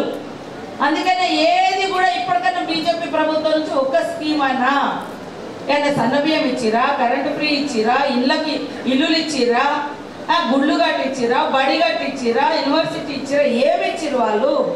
ఓట్లప్పుడు మాత్రం ప్రజల మధ్య ఉన్న ఐక్యతను దెబ్బతీయడం, ఓట్లు వేయించుకోవడం, గెలిచిన తర్వాత మళ్ళీ ఓట్లప్పుడు కలవడం తప్ప వాళ్ళు చేసింది ఏమీ లేదు. ఆనాటి నుంచి ఈనాటి వరకు, నెహ్రూ గారి కాలం నుంచి ఈ రోజు మన ప్రభుత్వం ఇక్కడ ఉన్న వరకు ప్రతిదీ కూడా పేదోళ్లకు పని కల్పించింది. 100 రోజుల పని. పేదోళ్ళకి ఇవాళ రేషన్ కార్డులు వస్తున్నాయంటే ఆహార భద్రత చట్టం తెచ్చింది సోనియమ్మ, మన్మోహన్ సింగ్ గారు. ఇవాళ భూములు వంచింది, ఇల్లులు ఇచ్చింది. ఇందిరమ్మ ఇల్లు అనేది ఎందుకు పేరు పెట్టినాం? ఆ రోజు పక్కా ఇల్లులు 15,000, 10,000 ఇచ్చి ఇల్లులు కట్టించింది కాంగ్రెస్. ఎక్కడైనా బీజేపీ ప్రభుత్వంలో మరి ఏమైనా చేసిరా? బీఆర్ఎస్ చేసిందా? వాళ్ళు కేవలం డబ్బున్న వ్యక్తులకు, ఉన్నత వర్గాలకు తప్ప పేదోని ఆకలి ఏంది, కడుపు ఏంది, వాళ్ళ కడుపు నిండా తింటారా అన్నము అనే చూసే విధానం కాదు. దయచేసి చెప్పండి, మనం ప్రజలందరినీ బాగు చేయాలనుకునేది కాంగ్రెస్ పార్టీ. విభజన పేరుతోటి విద్వేషాలు సృష్టించి కోట్లు వేయించుకొని 11-12 సంవత్సరాలు అయింది బీజేపీ ప్రభుత్వం వచ్చి. జిఎస్టీలు, పెద్ద నోట్ల రద్దు, లేదా పెట్రోల్ ధరలు పెంచుడు, లేదా ఇంకో ఈ రకమైనది తప్ప ఏం ఒరగబెట్టింది అయితే ఏం లేదు. అందుకనే మనం ప్రజల దగ్గరికి వెళ్ళాలి, ప్రజలకు వివరించాలి. కాబట్టి నాయకుడు అనేవాడు నిరంతరం ప్రజలలో ఉండే ఒక ఫిష్ వాటర్, ఎట్లయితే వాటర్లో చేప ఉంటేనే బతుకుతుందో, వాటర్లో చేప ఎక్కడ ఉంటుంది, ఫిష్ ఎక్కడ ఉంటుంది, వాటర్లో ఉంటుంది. అది గడ్డ మీద పడితే గిలగిల కొట్టుకుంటుంది. లీడర్ కూడా పబ్లిక్లో ఉండాలి. ఎప్పుడు అయితేనే లీడర్ అవుతాం. మనం ఏసీ గదులలో కూర్చుంటాం, మనం ఏదో ఓట్లప్పుడు పోతామంటే ప్రజలు కూడా మనల్ని గుర్తించుకోరు. కాబట్టి పబ్లిక్తో లీడర్ ఉండాలి, లీడర్ వెనుక పబ్లిక్ ఉండాలి, క్యాడర్ ఉండాలి. పబ్లిక్తో లీడర్ ఉండాలి, లీడర్ తోటి క్యాడర్ ఉండాలి. అప్పుడు ఖచ్చితంగా లీడర్గా గుర్తింపు వస్తుంది. పబ్లిక్ కూడా మనల్ని అప్రిషియేట్ చేస్తారు. మీరు నిలబడ్డప్పుడు కానీ మంచికి చెడుకు వాళ్ళకు మనం తోడుంటే, మనకు అవసరం ఉన్నప్పుడు వాళ్ళు కూడా తోడు ఉంటారు. ఆ రకమైనటువంటి బాండింగ్, ఆ రకమైనటువంటి అనుబంధాన్ని మనం పెంచుకోవాల్సిన అవసరం ఒక రాజకీయ నాయకుడిగా, ఒక సేవకుడిగా మనకుంది అని కూడా ఈ సందర్భంగా తెలియజేస్తూ, ఇప్పటికే కాలాతీతం అయింది. ఖచ్చితంగా నేను మళ్ళీ వస్తూనే ఉంటా. మీకు అందరికి అందుబాటులో ఉండి సేవ చేసే అవకాశం నాకు రేవంత్ రెడ్డి గారు, మీనాక్షి నటరాజన్ గారు మరి ఇన్ఛార్జిగా ఇక్కడ వేసినందుకు వారికి ప్రత్యేకంగా, మా అధ్యక్షుడు మరి సోదరుడు నాకు ఎప్పుడు కూడా అండదండగా ఉండేటువంటి మహేష్ అన్న గారికి కూడా ప్రత్యేకంగా ధన్యవాదాలు తెలియజేస్తూ సెలవు తీసుకున్నాను. हॉस्पिटल में इसलिए उन्होंने आया आज और इधर नहीं आए, इसलिए वो हमारे बीच में उपस्थित प्रदेश कांग्रेस कमेटी के बहुत सम्मानित अध्यक्ष बड़े भाई आदरणीय महेश गौड़ जी, हमारे यहाँ से प्रभारी मंत्री आदरणीय सीता अक्का जी, हमारे बीच में उपस्थित हमारे वरिष्ठ बहुत ही सम्मानित आदरणीय सुदर्शन रेड्डी साहब और जीवन रेड्डी साहब, शब्बीर अली जी, हमारे बीच में उपस्थित मेरे साथ भी सांसद रहे और वर्तमान में भी सांसद हैं भाई सुरेश शेट्कार जी, हमारे एआईसीसी के सचिव और साथी भाई संपत जी, जिला कांग्रेस कमेटी के सम्मानित अध्यक्ष भाई मोहन रेड्डी जी, लक्ष्मीकांत जी और अनिल भाई, सुनील रेड्डी जी, विनय रेड्डी जी, प्रदेश कांग्रेस कमेटी के तमाम साथी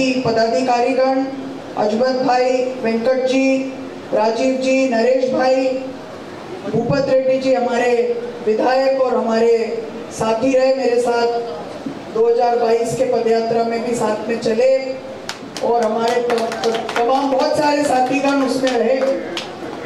हाँ वो तो बोल दी, वो आज हमारे साथ सुबह से श्रमदान में भी थे। हमारे सभी मंडल के अध्यक्षगण, माताओं बहनों, बहुत देर से बहनें भी यहाँ पर उपस्थित हैं, भाइयों, साथियों, बुजुर्गगण और मीडिया के बंधुओं, मंच पर उपस्थित अन्य सभी पदाधिकारी साथियों, फ्रंटल ऑर्गेनाइजेशन और डिपार्टमेंट के अध्यक्ष और साथीगण, और अभी पिछले 2-3 दिन से साथ में पैदल यात्रा में चल रहे सभी साथियों, सभी सम्मानित यहाँ पर उपस्थित कार्यकर्तागण, सबसे पहले मैं आप सबका बहुत बहुत धन्यवाद करती हूँ। मुझे निजामाबाद इसके पहले भी 2022 में सर्वोदय पदयात्रा में निजामाबाद जिले में करीब 1 हफ्ते हम लोग थे और मुझे मौका मिला आप सबके बीच में आके बात करने का। यहाँ नहीं आए थे, लेकिन जिला बहुत बड़ा है, जिले के दूसरे हिस्से में हम लोग साथ में आए। इसमें भी आए बाजू में, ओके, बढ़िया। बहुत सारे साथियों के घर तक जाने का मौका मिला। हमारे बहुत सारे साथी आज भी मिलने आए, उस समय जो हमारे साथ कार्यक्रम करवाए वो सब लोग भी यहाँ पर आए। वो महेंद्र जी के घर में दोपहर में रुके थे, हम सरपंच साहब थे उस समय। आज उनकी श्रीमती जी भी मिलने के लिए आई। बहुत सारे साथियों से दोबारा मिलने का मौका मिला। आज़ादी के आंदोलन के समय कांग्रेस के नेताओं ने पैदल चलकर लोगों को उनके हक के लिए जागृत करना और उस वक्त के एक ऐसे साम्राज्य, अंग्रेजी साम्राज्य जो कि पूरी दुनिया में फैला हुआ था, उसके सामने उसको चुनौती देने का काम गांधी जी ने पैदल यात्रा के दौरान हजारों की संख्या में ग्रामीण जन, किसान, मजदूर, दलित, अल्पसंख्यक, पिछड़े, आदिवासी सबको साथ लेकर आह्वान किया। विनोबा जी ने अपने जीवन में करीब 60,000 किलोमीटर की पैदल यात्राएं की। आज जो हिस्सा बांग्लादेश में, वहां भी वो पैदल गए। और आपके अपने प्रदेश से पोचमपल्ली, भूदान पोचमपल्ली जिसको आप लोग कहते हैं, वहां से पहले उन्होंने भूदान यात्रा भी शुरू किया। लेकिन आधुनिक भारत में, 21वीं सदी के भारत में, अगर किसी ने पैदल यात्रा करके, किसी राजनीतिक व्यक्ति ने लोगों के करीब जाने की कोशिश की, तो वो हमारे नेता राहुल गांधी ने की। कन्याकुमारी से लेकर कश्मीर तक पैदल यात्रा की। जब यात्रा शुरू हुई तो बहुत सारे मीडिया के बंधु, बहुत सारे कांग्रेस के भी साथी ये सोचते थे हफ्ते 10 दिन राहुल जी चलेंगे, उसके बाद वो चले जाएंगे, कांग्रेस के लोग चलते रहेंगे। लेकिन वो डटे रहे, पीछे नहीं मुड़े, चाहे पानी बरसा, चाहे बहुत धूप थी, गर्मी थी, उमस थी, कश्मीर में बर्फ पड़ रही थी, लेकिन वो चलते रहे। और उन्होंने हमको एक रास्ता दिखाया, माननीय खड़गे जी ने और राहुल जी ने हमको एक रास्ता दिखाया। जैसे सोनिया जी ने प्रधानमंत्री का पद ठुकरा कर हमको एक रास्ता दिखाया, हम सबको याद दिलाया कि भारत की जो परंपरा है वो त्याग की परंपरा है, भारत की जो परंपरा है वो सेवा की परंपरा है, भारत की जो परंपरा है वो तपस्या की परंपरा है, जिसके बारे में राहुल जी हर भाषण में हमको बताते हैं। तो वो परंपरा के तहत हाथ से हाथ जोड़ो कार्यक्रम, जय बापू, जय भीम, जय संविधान कार्यक्रम और प्रदेश कांग्रेस कमेटी के आह्वान पर जो जनहित पदयात्रा है वो भी उसकी कड़ी में जुड़ा हुआ कार्यक्रम है। उसमें मुझे भी आपके बीच में आने का मौका मिला। मैं सबको हमेशा ये बात बोलती हूँ, कांग्रेस पार्टी का कार्यकर्ता हो जाए तो आपको क्या गारंटी मिलती है? सांसद विधायक होने की गारंटी नहीं, लाखोंपति करोड़पति होने की गारंटी नहीं है। लेकिन अगर आप कांग्रेस के कार्यकर्ता हो जाएं तो कारगिल से लेके कन्याकुमारी तक और अरुणाचल प्रदेश से लेके कच्छ तक कहीं भी चले जाएं, आपको हर गांव में एक परिवार ऐसा मिल जाएगा जहां आप रह सकते हैं, क्योंकि कांग्रेस आपको इतना बड़ा परिवार देती है। दुनिया में ऐसे कोई और दल नहीं होगा जहां के साथी ये कह सकते हैं कि हमारा हर गांव में एक परिवार। आजकल तो मोबाइल का जमाना है।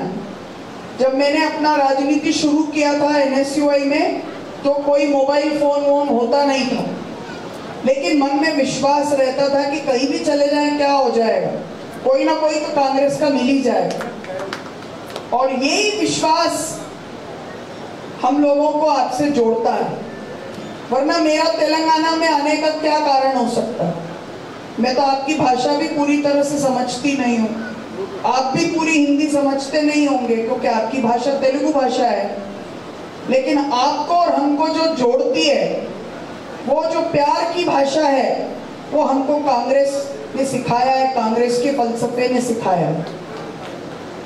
वो प्यार की भाषा जो गुरु नानक देव की थी, गौतम बुद्ध की थी, महावीर स्वामी की थी, भगवान श्री राम की थी, श्री कृष्ण की थी, वो प्यार की भाषा जो हमें हमारे सूफी परंपरा में कबीर ने, बसवण्णा ने, अक्का महादेवी ने, सबने सिखाया।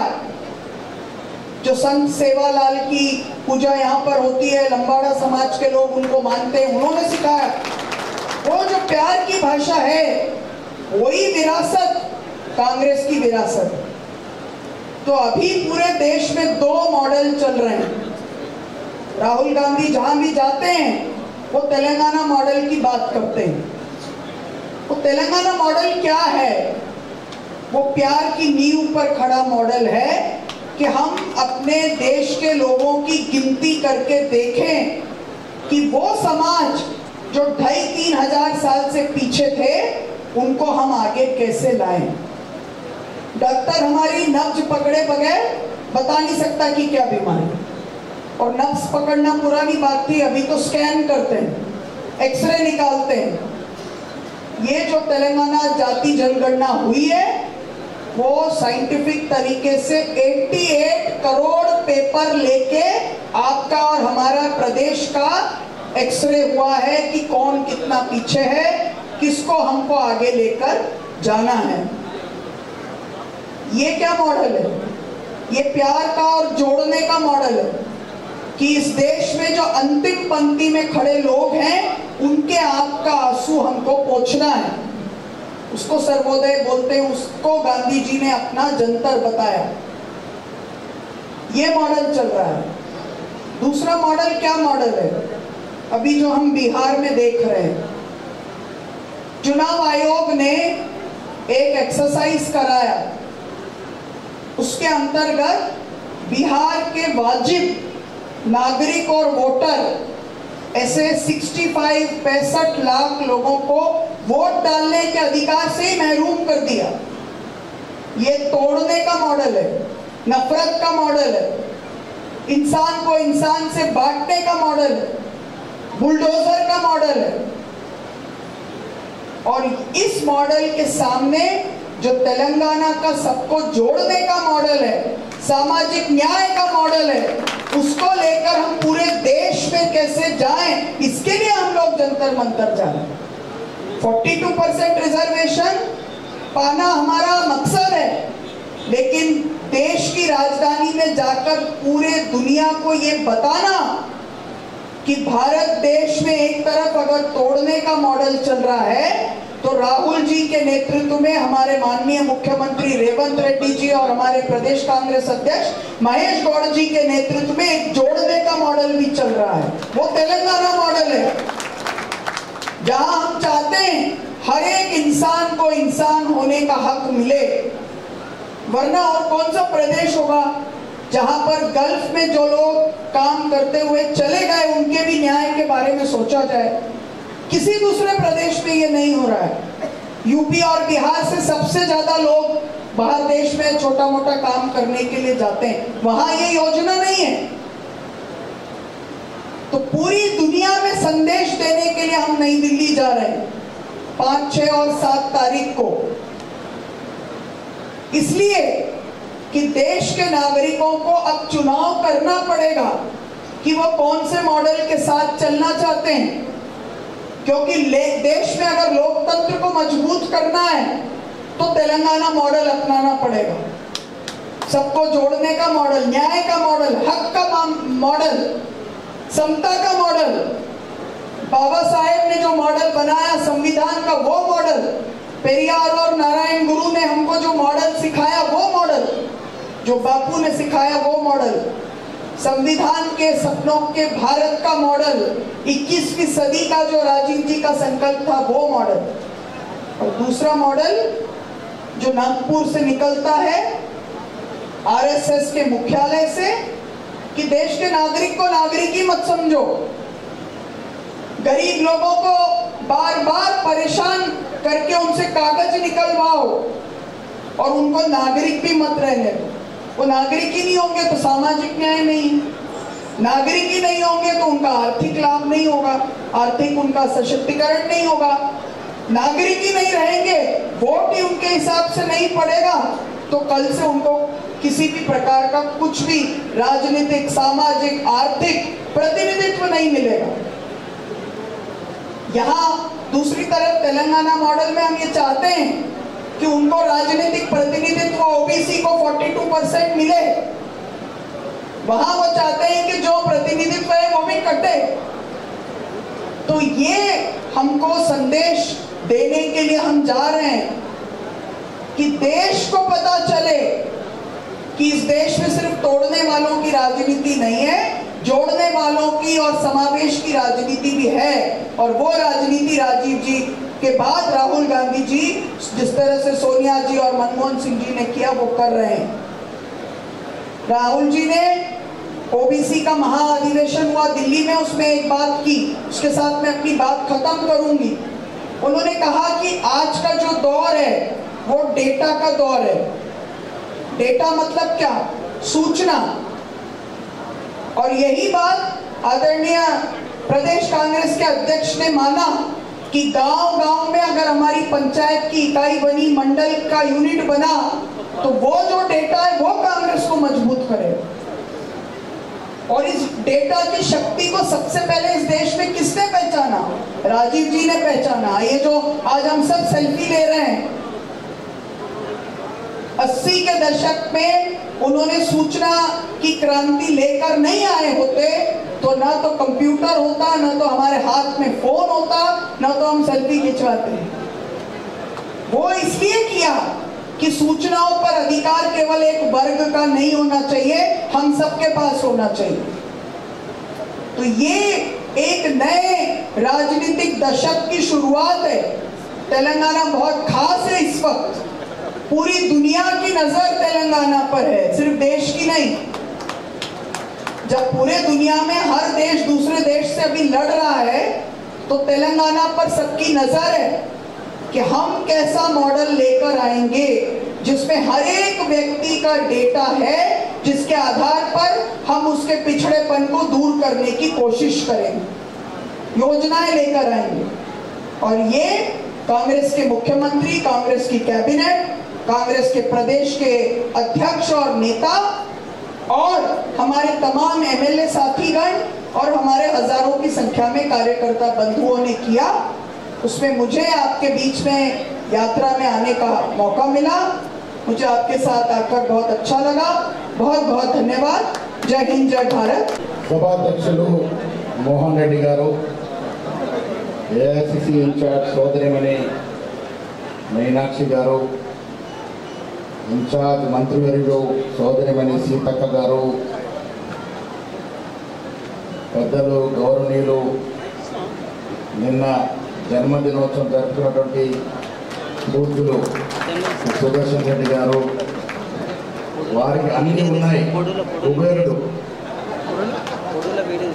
ఇంకా దీర్ఘ ఆయుష్ ఇచ్చి ఇంకా ఉన్నత పదవులకు పోవాలని మీ తరఫున నా తరఫున వారికి అభిలాషిస్తూ ఆకాంక్షిస్తూ, షబీర్ అలీ గారు ప్రభుత్వ సలహాదారులు, పార్లమెంట్ సభ్యులు షట్కర్ గారు, ఏఐసిసి కార్యదర్శి సంపత్ కుమార్ గారు, ఈ కార్యక్రమాన్ని తన నియోజకవర్గం ఏర్పాటు చేసి అన్ని ఏర్పాటు చేసిన మిత్రులు భూపతి రెడ్డి గారు, శాసనసభ్యులు లక్ష్మీకాంతరావు గారు, మాజీ శాసనసభ్యులు ఆకు లలిత గారు, ఈ ఈరవర్తి అనిల్ గారు, బాలకొండ ఇన్ఛార్జ్,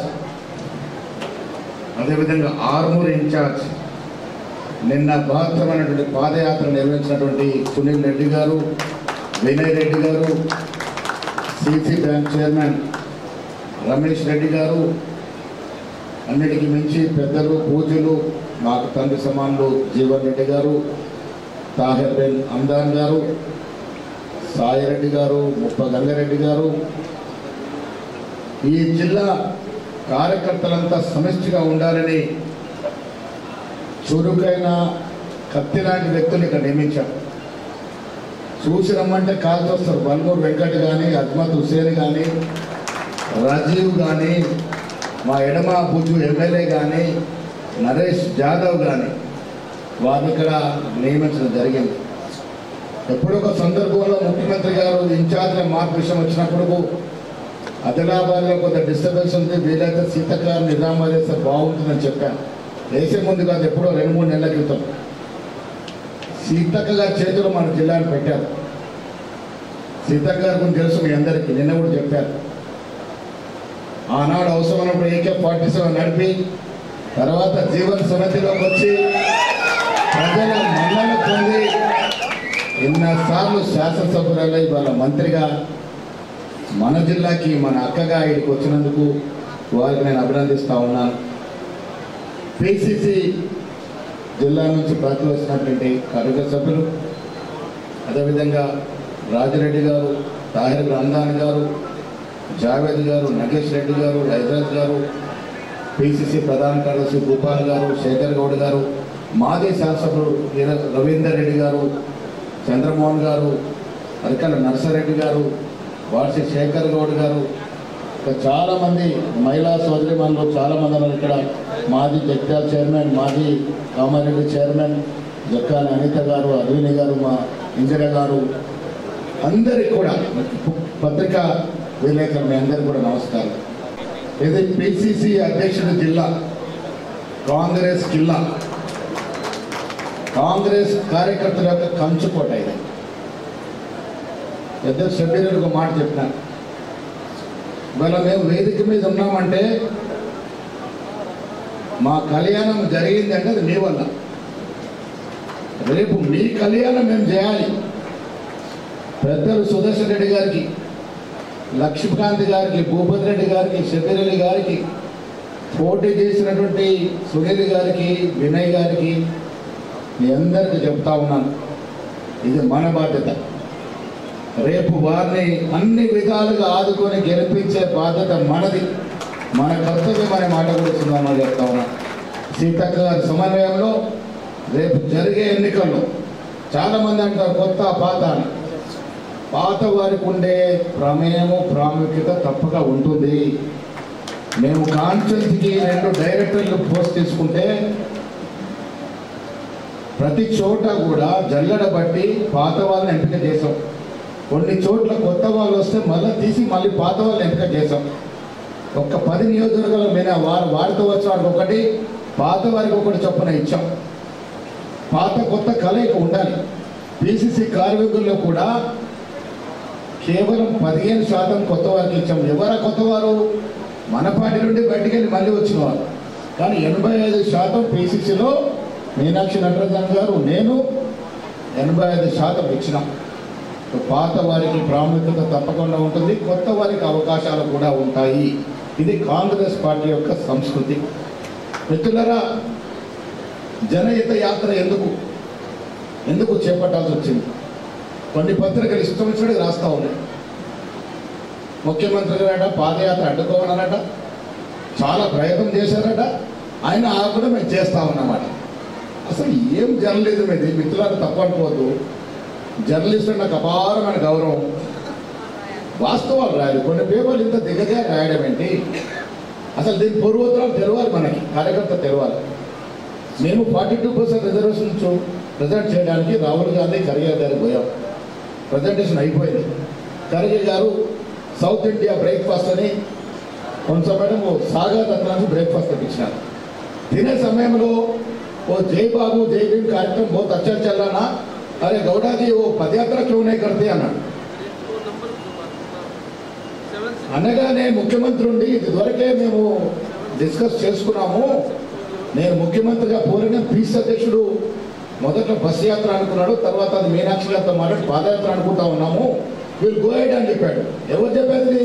ముఖ్యమంత్రి గారు బట్టిగా సమక్షంలో చెప్పాడు. ఖర్గేజీ అన్న మాటలకి వీళ్ళు गो हेड అని చెప్పారు. तो राहुल गांधी అన్నాడు यस ये तो बेहतरीन तरीका है, आप और मीनाक्षी पदयात्रा करिए और रेवंत जी उनके पूरे मदद करिए అన్నాడు. ఈ పోలీసు యంత్రాంగము ఈ సహకారము ఇవన్నీ ముఖ్యమంత్రికి అనుకోకుండా అవుతాయా? విషయాలు తెలియక పాదయాత్ర అడ్డుకోమన్నాడని ఆగలేదు. ఏమి రాత్రి రాస్తున్నారా మీరు? కార్యకర్తలు మీకు చెప్తా ఉన్నా, మీ ద్వారా ప్రజలు తెలంగాణ ప్రజలు తెలవాలి.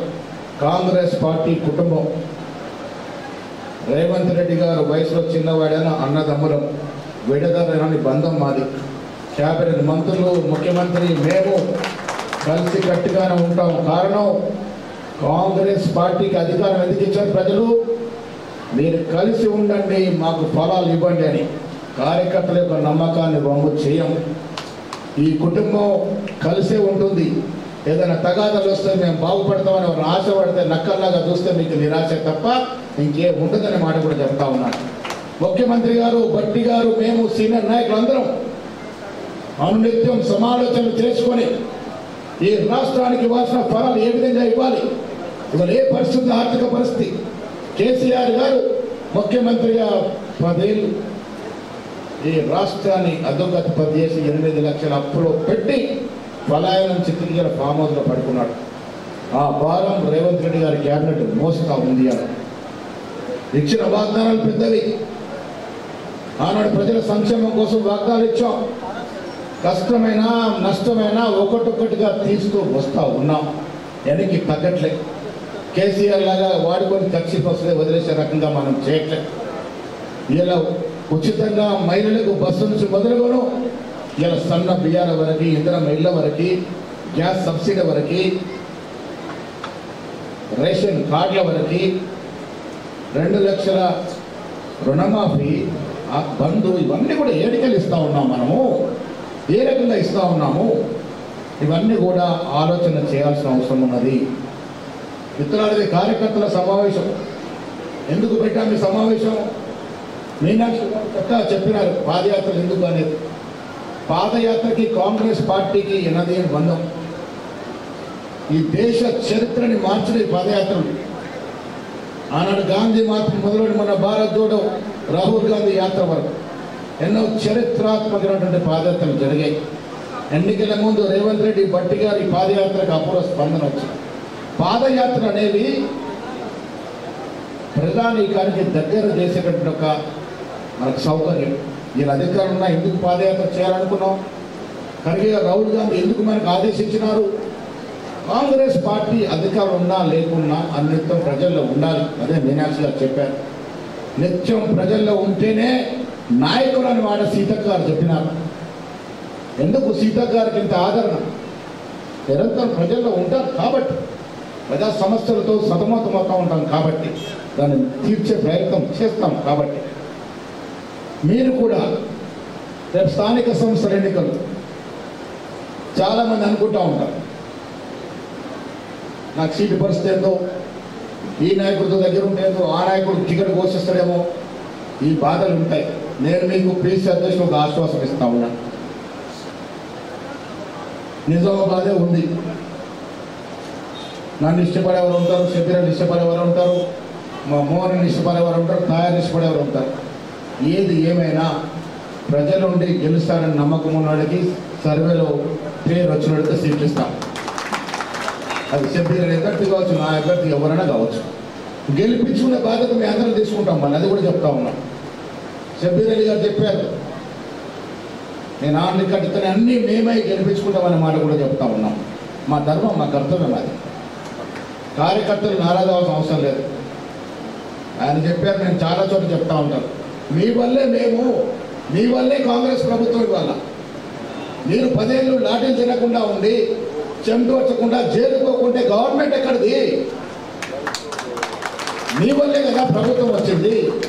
మిమ్మల్ని కాపాడుకునే బాధ్యత మాది అనే మాట కూడా ఈ సందర్భంగా మనం చేస్తా ఉన్నాం. రేవంత్ రెడ్డి గారి ప్రభుత్వం మహిళా సాధికారిక ప్రభుత్వంగా నడుస్తా ఉన్నాం. గ్యాస్ వాళ్ళకే, కరెంటు వాళ్ళకే, ఉచితంగా 200 యూనిట్లు, సన్న బియ్యాలు వాళ్ళకే, మహిళా గ్రూప్లో చనిపోతే 10 లక్షల ఇన్సూరెన్స్ వస్తుంది. దాదాపు ఇందాక సాయిరెడ్డి గారు చెప్తాను, 1,70,00,000 ఈ నిజామాబాద్లో ఇచ్చామనే మాట గతంలో ఎప్పుడైనా ఈ రకంగా వచ్చిందా? డబుల్ బెడ్రూమ్ 10 ఏళ్ళు ఊరడించాడు కదా, ఒక్క డబుల్ బెడ్రూమ్ వచ్చిందా భూపతి రెడ్డి గారు మన రూరల్ నియోజకవర్గంలో? ఇవాళ ఇందిరమ్మపేట భూమి పూజ చేసుకుంటా ఉంటే ఆ మహిళల్లో చూస్తున్న ఆనందం ఇది. రాహుల్ గాంధీ, ఖార్గే, రేవంత్ రెడ్డి, మీనాక్షి రెడ్డి మార్పు ప్రభుత్వమే ప్రజలకు ఇచ్చిన మాట నిలబెట్టుకునే ప్రయత్నం చేస్తూ ఉన్నాం. జిల్లా విషయానికి వచ్చినప్పుడు సుదర్శన్ రెడ్డి గారు చెప్పారు, ఇంజనీరింగ్ కళాశాల అందరం అడిగాం. అధికార యంత్రం ఎంత ఉదాసీనంగా ఉంది అంటే, ఒక 12 రోజుల క్రితం నాకు కూడా ఫోన్ చేసిన హై రెస్పాన్స్ సార్, మన కాలేజీ లేదు, అసలు ప్రాసెస్ కాలేదని.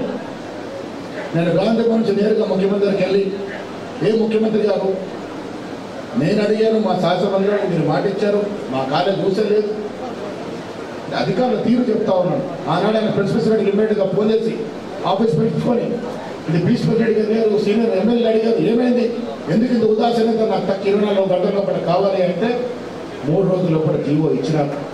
ఇది కాంగ్రెస్ పార్టీ కమిట్మెంట్. అగ్రికల్చర్ కళాశాల కూడా తెస్తా ఉన్నాం. పెద్దలు సుదర్శన్ రెడ్డి గారు కోరుతా ఉన్నాం, ఇందాక హైవే మీద ఉండాలి కాబట్టి తెలంగాణ యూనివర్సిటీలో పెడదామనే మాట రిక్వెస్ట్గా చెప్తా ఉన్నాం. తొందరలోనే అగ్రికల్చర్ కళాశాల తెలంగాణ యూనివర్సిటీలో నెలకొల్పమనే మాట చెప్తా ఉన్నాం. నిజామాబాద్ పాలిటెక్నిక్ పెట్టింది పేరు, సీతక్క రిక్వెస్ట్ చేస్తా ఉన్నాను, అగ్రికల్చర్ పాలిటెక్నిక్ కూడా ఇంకొకటి నిజామాబాద్లో పెట్టండి. పాలిటెక్నిక్ కళాశాల చాలా పెద్ద కళాశాల నిజామాబాద్లో. తెలంగాణ యూనివర్సిటీ ఎవరు ఇచ్చారు? నిరంతర రాజశేఖర రెడ్డి గారు ఇచ్చారు. మెడికల్ కళాశాల ఎవరు ఇచ్చారు? కిరణ్ కుమార్ రెడ్డి హయాంలో ఇదే సుదర్శన్ రెడ్డి గారు ఊరు పట్టులాగా పట్టి మమ్మల్ని ఎన్నోసార్లు ఢిల్లీ తీసుకెళ్ళి, అసలు కాలేజే వచ్చేది కాదు, ఆయన 10 సార్లు మనం ఢిల్లీ తీసుకుపోయేటాడు. ఆజాద్ గారిని ఒప్పించి మెప్పించి, ఆ మధ్యన రోడ్ వస్తుంది కాబట్టి దానికి ఇబ్బందులు వస్తే మెడికల్ కౌన్సిల్ ఆఫ్ ఇండియా వారు అసలు ఒప్పే పరిస్థితి ఉండదు. వారిని ఒప్పించి మొండిపడితో మెడికల్ కళాశాల తీసుకొచ్చినటువంటి పరిస్థితి. నేను ఆందోళనలో దామోదర్ నరసింహ గారు చెప్పాను, కార్డియాలజీ సెంటర్ పెద్ద సెంటర్ మాకు కావాలని నిజామాబాద్లో ఆ దశగా ప్రయత్నం చేయాలని సీతక్క గారు మొదలు పెడతా ఉన్నాను. కార్డియాలజీ సెంటర్ నిజామాబాద్కి రావాలి, ఇస్తాననే మాట వారు చెప్పినారనే మాట చెప్తా ఉన్నాను. నిజామాబాద్ ఫ్యాక్టరీ తెరిపించాలని కొందరు, తెరిపిస్తే షుగర్ కేన్ పండించేవారు లేరని కొందరు, దాని మీద అధికారులు చెప్పి అధ్యయనం చేపిస్తూ ఉన్నాం.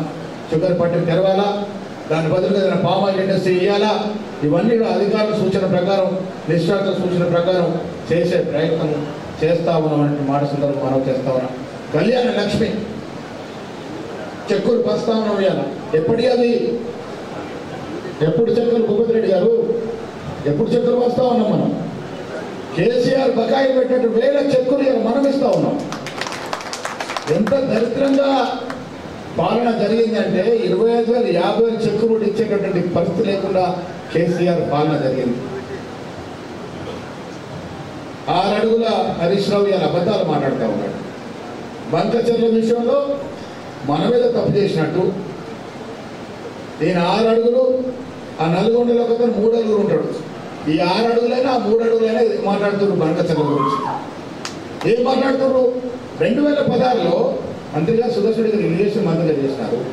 16లో అపెక్స్ కంపెనీలో 16 సార్ కేసీఆర్ గారు పోయి, అరే రాయలసీమ రత్నాలసీమ చేస్తా, అరే సపరేట్ అయినాక తెలంగాణ ముఖ్యమంత్రి రాయలసీమ రత్నాలసీమ చేస్తా, అక్కడ రత్నాలు ఏరుకుంటాడు పోయి, ఆంధ్రని సస్యావనం చేస్తామని నువ్వు మాటిస్తే 3,000 టీఎంసీలు గోదావరిలో పోతుంది, మాకు 1000 టీఎంసీ సరిపుచ్చుకుంటాము అని ఒక ముఖ్యమంత్రిగా మాట్లాడితే, దాన్ని ఆసరాగా తీసుకొని దాదాపు 90,000 కోట్లకు వాళ్ళు జీవోలు ఇచ్చి, దానితో అనుసంధానంగా గోదావరి నది నీళ్ళని కృష్ణానదిలో కలుపుతూ, కృష్ణానది నీళ్ళ ద్వారా బనక చెరువు వరకు టన్నులు పెట్టుకుంటూ ఇష్టారాజ్యంగా నీళ్లు తోడుకెళ్తానంటే రేవంత్ రెడ్డి గారు ఉత్తమ్ కుమార్ రెడ్డి గారు ఢిల్లీ పోయి కంప్లైంట్ చేసి ఆ జీవోను ఆపిస్తే ఇప్పుడు ఆయనేమో మన మీద బట్టలు చేస్తున్నాడు. అంటే 10 ఏళ్ళు ప్రభుత్వం నుండి అబద్ధాలు ఆడినారు. ఇంకా అబద్ధాలు ఆడితే ప్రజలు ఒప్పుకుంటారా? ఎట్లా ఒప్పుకుంటారా? నాకు అర్థం కాదు. ఇష్టారాజ్యంగా చేస్తారంటే ప్రజలు ఒప్పుకోరు. నిజాయితీ అవసరం రాజకీయ నాయకుడికి, నిబద్ధత అవసరం. మిత్రుడు ఎవరో కార్యకర్త మాట్లాడుతూ సోషల్ మీడియా గురించి మాట్లాడారు. మీరు చూస్తూ ఉన్నారు సోషల్ మీడియా ఏ రకంగా నడుస్తూ ఉందో.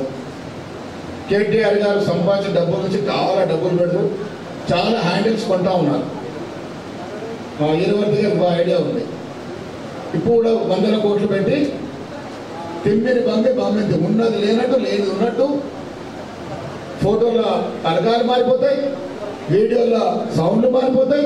ఇష్టారాజ్యంగా ఎల్లో జర్నలిజం నడుపుతూ ఉన్నారు. సోషల్ మీడియా అనేది ఒక మంచి సాధనం. ఈ అధునాత ప్రపంచంలో, ఇంత develop science and technology develop అయిన ప్రపంచంలో సోషల్ మీడియా ఒక ఆధునాతన మనకి ఒక సాధనం. దాన్ని దురుపయోగం చేస్తూ ఉన్నారు. ఉల్టా మన గురించి మాట్లాడుతూ ఉన్నారు. తప్పులు వారి మామగారు నాకు మంచి మిత్రులు సుదర్శన్ రెడ్డి గారికి దగ్గర ఆప్తులు రామకృష్ణ రావు గారు. అసలు ఆమె ఏ పార్టీలో ఉందో నాకే తెలియదు. ఇప్పుడు మీకేమైనా తెలుసో తెలియదు.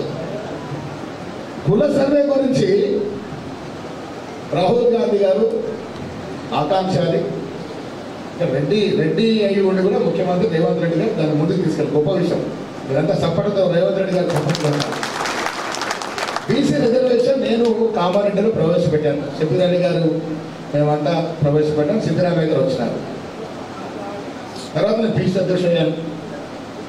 నేను రేవంత్ రెడ్డి గారు ఎన్ని మార్లు కూర్చున్నామో, ఎన్ని మార్లు దీన్ని ఎక్సర్సైజ్ చేశామో, ఎంత దీని మీద లోతుగా అధ్యయనం చేశామో, పొన్న ప్రభాకర్ సురేష్ బీసీ నాయకులను పిలిచి ఎన్నిసార్లు మీటింగ్ పెట్టామో, ఈ 42% రిజర్వేషన్ క్యాబినెట్లో ఎన్నిసార్లు చర్చించామో, ఇవేమైనా కవితకి తెలుసా? ఇవన్నీ జరిగేటప్పుడు కవిత ఎక్కడ ఉంది? జైల్లో ఉంది.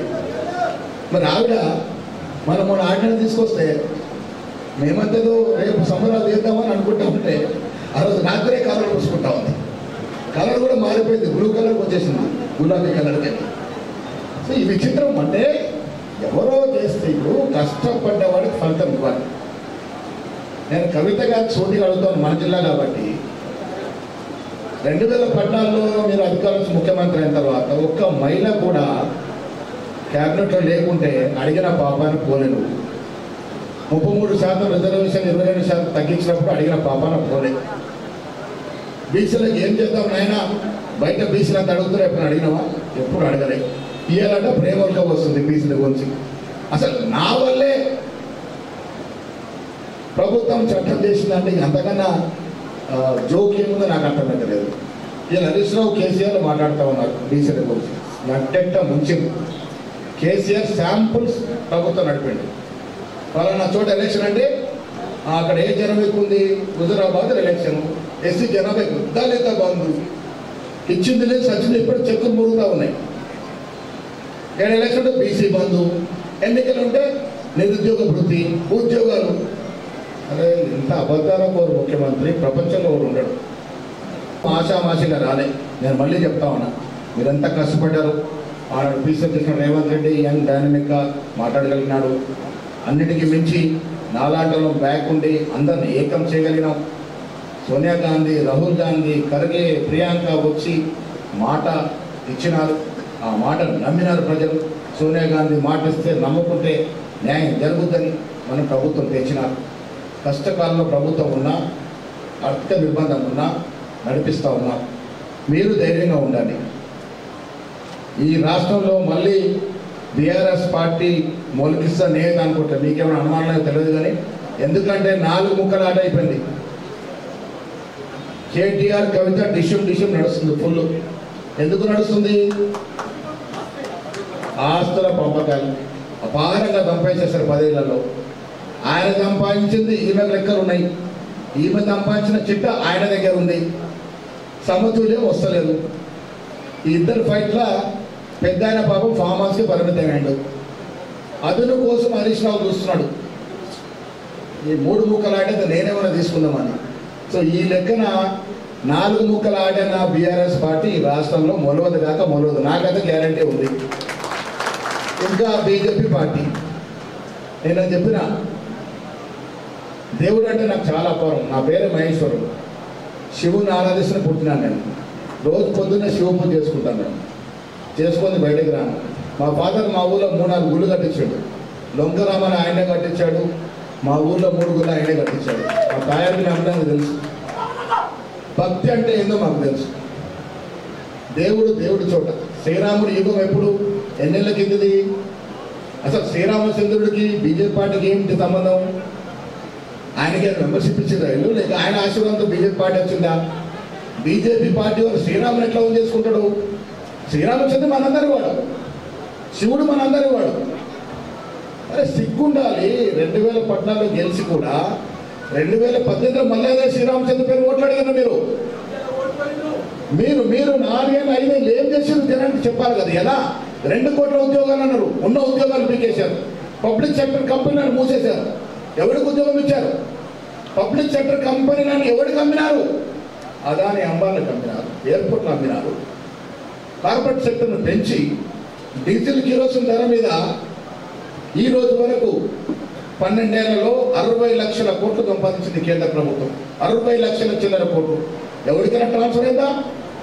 పెట్రోల్ ధర దిగిందా? డీజిల్ ధర దిగిందా? ఇదంతా సామాన్యుడు కదా వాడేది. ఇలా గ్యాస్ సబ్సిడీ కేంద్ర ప్రభుత్వం 500 రూపాయలు మనం కడతా ఉన్నాం అడ్వాన్స్గా. గరీబ్ వర్గంతో ఆలోచించారు. ఓట్లు వస్తుందాలు, జై శ్రీరామ్. అదే ఆయన మనం ఆలోచించాలా? మనది అయిపోయింది, మన వెనుక తరాలు నాశనం అయిపోతాయి ఈ రకంగా పోతే. దేవుడు ఉండాలి, గుళ్ళు ఉండాలి, పూజించాలి, అదొక వైపు. రాజకీయాలు దేవుడితో జరగకూడదు, ఇది వినాశనానికి దారితీస్తున్న మాట గురించి మనం చెప్తా ఉన్నాం. కిషన్ రెడ్డి గారు బీసీల గురించి మాట్లాడుతున్నారు, 20 అడుగులు లెక్క చెప్తా ఉన్నాను. అరే మాట్లాడే ముందు కిషన్ రెడ్డి గారు ఒక్కసారి మీరు గుజరాత్ పోయి, మీ నాయకుడు మోడీ పాలనలో గుజరాత్ ప్రభుత్వంలో మేము ముస్లింకు రిజర్వేషన్ ఇస్తా ఉన్నాము, నేను దాన్ని ఎప్పుడు పట్టించుకోవాలని మీ మోడీ గారు ఆన్ రికార్డ్ చెప్పాడు. అక్కడ ఇస్తే తప్పు లేదు, ఇక్కడ 57% రిజర్వేషన్ ముస్లిం ఉన్నారు కాబట్టి సపోర్ట్ చేయాలి. బుద్ధి జ్ఞానం అని మాట్లాడుతున్నారా మీరు? ఎప్పుడైనా మీరు పని చేసి గెలిచినారా? దేవుడి మీద గెలిచిన మీరు ఇలా ఉత్తరప్రదేశ్లో ముస్లిం రిజర్వేషన్ ఇస్తున్నారు, మీ ప్రభుత్వం ఉంది. పక్కన ఆంధ్ర రాష్ట్రంలో చంద్రబాబు మీ పొత్తు ఉంది, ఆడ ముస్లిం రిజర్వేషన్ ఇస్తున్నారు. మధ్యప్రదేశ్లో ఇస్తున్నారు, ఆడ తప్పు లేదు. కానీ ఈడిస్తే మేము సపోర్ట్ చేయాలంటే మీరు ముస్లిం తీసేయాలి అంటాడు. అంటే లోకాలకు అడ్డం పెట్టడం అనేది చేసే చేత కాదు. బీజేపీ ఎమ్మెల్యేలు సపోర్ట్ చేశారు మనకు అసెంబ్లీలో 42% రిజర్వేషన్. అప్పుడు ఢిల్లీ పోతే ముఖాలు అడ్డిస్తున్నారు. ఎవరికి భయపడి? కిషన్ రెడ్డికి, వాళ్ళకి భయపడి. నేను బండి సంజయ్ గారిని అడుగుతా ఉన్నా, అరవింద్ గారిని అడుగుతా ఉన్నా, ఈటల రాయని అడుగుతా ఉన్నా. మీరు బీసీలే కదా, బీసీలు ఏమైనా గొప్పగా చెప్తుంటారు కదా. అరే దమ్ము, ధైర్యము, చీము, నెత్తురు లేదా మీకు? కిషన్ రెడ్డి ఇట్లా మాట్లాడుతుంటే ఖండం చేయరా? రామచంద్రరావు బీసీలకు రిజర్వేషన్ సాధ్యమే కాదన్నప్పుడు మీరు ఎందుకు నోరు మూసుకుంటా ఉన్నారు? బీసీ బిడ్డలు కాదా మీరు? దమ్ము ధైర్యం లేదా? చావ చచ్చిందా? ఎందుకు మాట్లాడలే? బీసీ ఎమ్మెల్యే ఎందుకు మాట్లాడలే?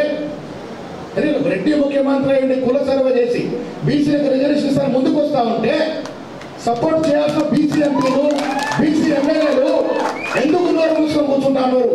నేను అడగాలి మిత్రులారా. ఓట్లు వేసాం కదా మనకి, ఏదో మోసపోయి ఓట్లు వేసాము. రాకేష్ రెడ్డి గెలిచినా, కామారెడ్డి ఏంది మన వెంకటరామరెడ్డి గెలిచినా దేవుళ్ళ పేరుతో మోసపోయి వేసాం కదా. ఇప్పుడు అడగాలి వాళ్ళని. సీతక్క చెప్పినప్పుడు రాజకీయ నాయకుడు అంటే అవసరానికి దేవుళ్ళు వాడుకోవడం కాదు, సత్తా ఉండాలా, రాజకీయ లక్షణం ఉండాలా, దమ్ము ధైర్యం ఉండాలా, తెగింపు ఉండాలా, అనునిత్యం ప్రజల్లో ఉండాలా. వాడే నాయకుడు. రేవంత్ రెడ్డి గారు ముఖ్యమంత్రిగా, భట్టి గారు ఉప ముఖ్యమంత్రిగా, నేను పిసి అధ్యక్షుడిగా మీ అందరికీ మాటిస్తున్నాము, ఇది ప్రజల ప్రభుత్వం. ఇది 5 ఏళ్ల కోసం వచ్చిన ప్రభుత్వం కాదు. ఇందాక మా మిత్రుడు చెప్తాను, ఇంకా 15 అంటే 17 ఏళ్ళు మనం అధికారంలో ఉంటాం. కారణం కూడా చెప్తా. మనం ఇచ్చే సంక్షేమం ఏ ఇతర రాష్ట్రాల్లో ఇవ్వట్లే. సన్న బియ్యాలు అనేది ఆషామాషి కార్యక్రమం కాదు. ఇంధన ఇల్లు అనేది ఎవరు కళ్ళు కూడా ఊహించుకోలే. ఉచిత బస్సు అనేది కర్ణాటక మనమే ఇస్తా ఉన్నాం. దేశంలో మైళ్ళు కాలరెత్తుకుంది గర్వంగా పోయే పరిస్థితి కలగజేసిన. అందుకే చెప్తా ఉన్నా, బీఆర్ఎస్ పార్టీ 4 ముక్కలైంది. తలో దారి చూసుకుంటారు. బీఆర్ఎస్లో నాయకులు కొంత ఇటు కొంత అటు జాయిన్ అవుతారు, అది క్లియర్. పార్టీ అయితే ఉండదు. ఇంకా బీజేపీ తెలంగాణ రాష్ట్రం భౌగోళికంగా తీసుకున్నా, చారిత్రకంగా తీసుకున్నా, సాంఘిక పరంగా తీసుకున్నా బీజేపీ ఇక్కడ అధికారంకి వచ్చే పరిస్థితులు లేవు. ఎందుకంటే ఇక్కడ ఉన్నటువంటి పాపులేషన్ కాన్స్టిట్యూన్స్ అలా ఉన్నాయి. బీజేపీ ఎక్కడో అక్కడ 4-5 సీట్లు తప్ప రాష్ట్రంలో అధికారం వచ్చే పరిస్థితి లేదు. ఇంకా దేవుడు గుళ్ళ పేర్లు ఓట్లాడితే ప్రజలు నమ్ముతారని అనుకోవట్లేదు. ప్రజలు వివేకంగా తెలంగాణ ప్రజలు అడుగుతారు మీరు ఏం చేశారని. ఇలా చేసి చూపిస్తా ఉన్నాం. కాంగ్రెస్ పార్టీ ఇచ్చిన మాట నిలబెట్టుకుంటా ఉంది. కుల సర్వే చేశాం. రాహుల్ గాంధీ నినాదం జిస్కి జితని ఆబాదీ ఉనికి ఉతని భాగీదారి. సమాజంలో ఎవ్వరు ఎంత శాతం ఉంటే వారికి అన్ని ఫలాలు అందాలనేటువంటి నినాదం ఇలా ఉద్యమం నగైంది. ఎందుకు ఖర్గే గారు రాహుల్ గాంధీ గారు పార్లమెంట్లో నిలబెట్టబోతా ఉన్నారు? ఎందుకు రేవంత్ రెడ్డి గారు 6 తారీఖున ఢిల్లీలో మనందరితో ధర్నా కూర్చోబోతా ఉన్నాడు? రేపు కార్యకర్తతో ట్రైన్ పోతా ఉంది ఢిల్లీకి. మీనాక్షి గారు, నేను, సీతక్క గారు కూడా ట్రైన్లో పోతా ఉన్నాం నాగ్పూర్ వరకు. ఎందుకు పోవాల్సి వస్తూ ఉంది? కేంద్రానికి కనువిప్పు కావాలి. రాహుల్ గాంధీ పదే చెప్తున్న తెలంగాణ మోడల్, తెలంగాణ ముఖ్యమంత్రి చేసిన తీరు అన్నిట్లా జరగాలని కేంద్రానికి కనువిప్పు కావాలి. బోసి మోడీ గారు బీసీఏ చెప్పుకుంటాడు. ఏం చేస్తున్నాడు? బీసీకి ఏమేలుగా పెడుతున్నాడు? తెలంగాణ బీసీల కోసము రేవంత్ రెడ్డి నేతృత్వంలో ధర్నా జరగబోతోంది. మీనాక్షి నటరాజన్ గారు నాయకత్వంలో మేమంతా పోతా ఉన్నాం. శాసనసభ్యులము, శాసనమండలి సభ్యులము, నాయకులు అందరం పోతా ఉన్నాం. ఇది కమిట్మెంట్. కాంగ్రెస్ పార్టీ ఇచ్చిన కమిట్మెంట్ ప్రకారము ఫుల్ఫిల్ చేసే దశగా మేము పోతా ఉన్నాం. మనకు తోడుగా ఖర్గే గారు ఉన్నారు, రాహుల్ గాంధీ గారు ఉన్నారు, సోనియా గాంధీ గారు ఉన్నారు. ఇది కాంగ్రెస్ పార్టీ. ఇప్పటి ముప్పటిగా అబద్ధాలు చెప్పి జారవిడిచే పార్టీ కాదు. కేంద్ర నాయకత్వం ఉంది. మా మీద అజమాయిషి ఉంటుంది. ఒళ్ళు దగ్గర పెట్టుకొని పనిచేస్తూ ఉన్నాం. ప్రజలకు ఇచ్చిన ప్రతి మాటని ముందుకు తీసుకెళ్తూ ఉంటాం. మీనాక్షి నటరాజన్ గారు మనకి ఇన్ఛార్జ్గా ఉన్నారు. ఎన్ఎస్ఏలో అఖిల భారత అధ్యక్షుడు మాతో పాటు పనిచేసినటువంటి గొప్ప నాయకురాలు. మీ అందరూ తెలియదు కాదు, పరిపూర్ణ గాంధీయవాది. నేను మొన్నటి నుంచి మీనాక్షి నటరాజన్ గారిని మీనాక్షి గాంధీ అనే పిలుస్తూ ఉన్నాను. మీనాక్షి గాంధీ గారు నిజాయితీ, నిబద్ధతకి నిబద్ధమైనటువంటి మీనాక్షి నేతృత్వంలో మేమందరం కూడా ఒక కార్యకర్త స్థాయి నుంచి స్థాయికి వచ్చాం. గొప్ప విషయం. ఇది కాంగ్రెస్ పార్టీలో సాధ్యమవుతుంది. మారుమూల నాగాంచంలో పుట్టిన నేను, ఎన్ఎస్సీలో కార్యకర్తకు వచ్చిన నేను ఇలా రాష్ట్రానికి పీస్ అధ్యక్షుడు అంటే అది కాంగ్రెస్ పార్టీలోనే సాధ్యమవుతుంది. ఓపిక కావాలి. ఓపిక ఉంటే కాంగ్రెస్ పార్టీ ఏదో ఒక రోజు మనం పల్లెకి ఎక్కుతాం. అది మాత్రం గ్యారంటీ. ఇలా సురేష్ షెట్కర్ గారు యూత్ కాంగ్రెస్లో మాతో పాటు పనిచేశారు. ఓపికత ఉన్నారు కాబట్టి పార్లమెంట్ సభ్యుడైన తర్వాత ఎమ్మెల్యే అయిన మళ్ళీ ఇలా పార్లమెంట్ సభ్యుడైన.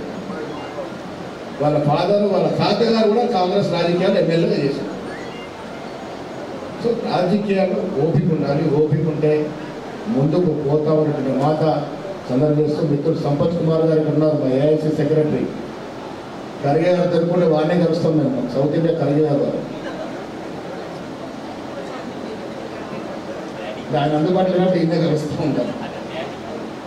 సో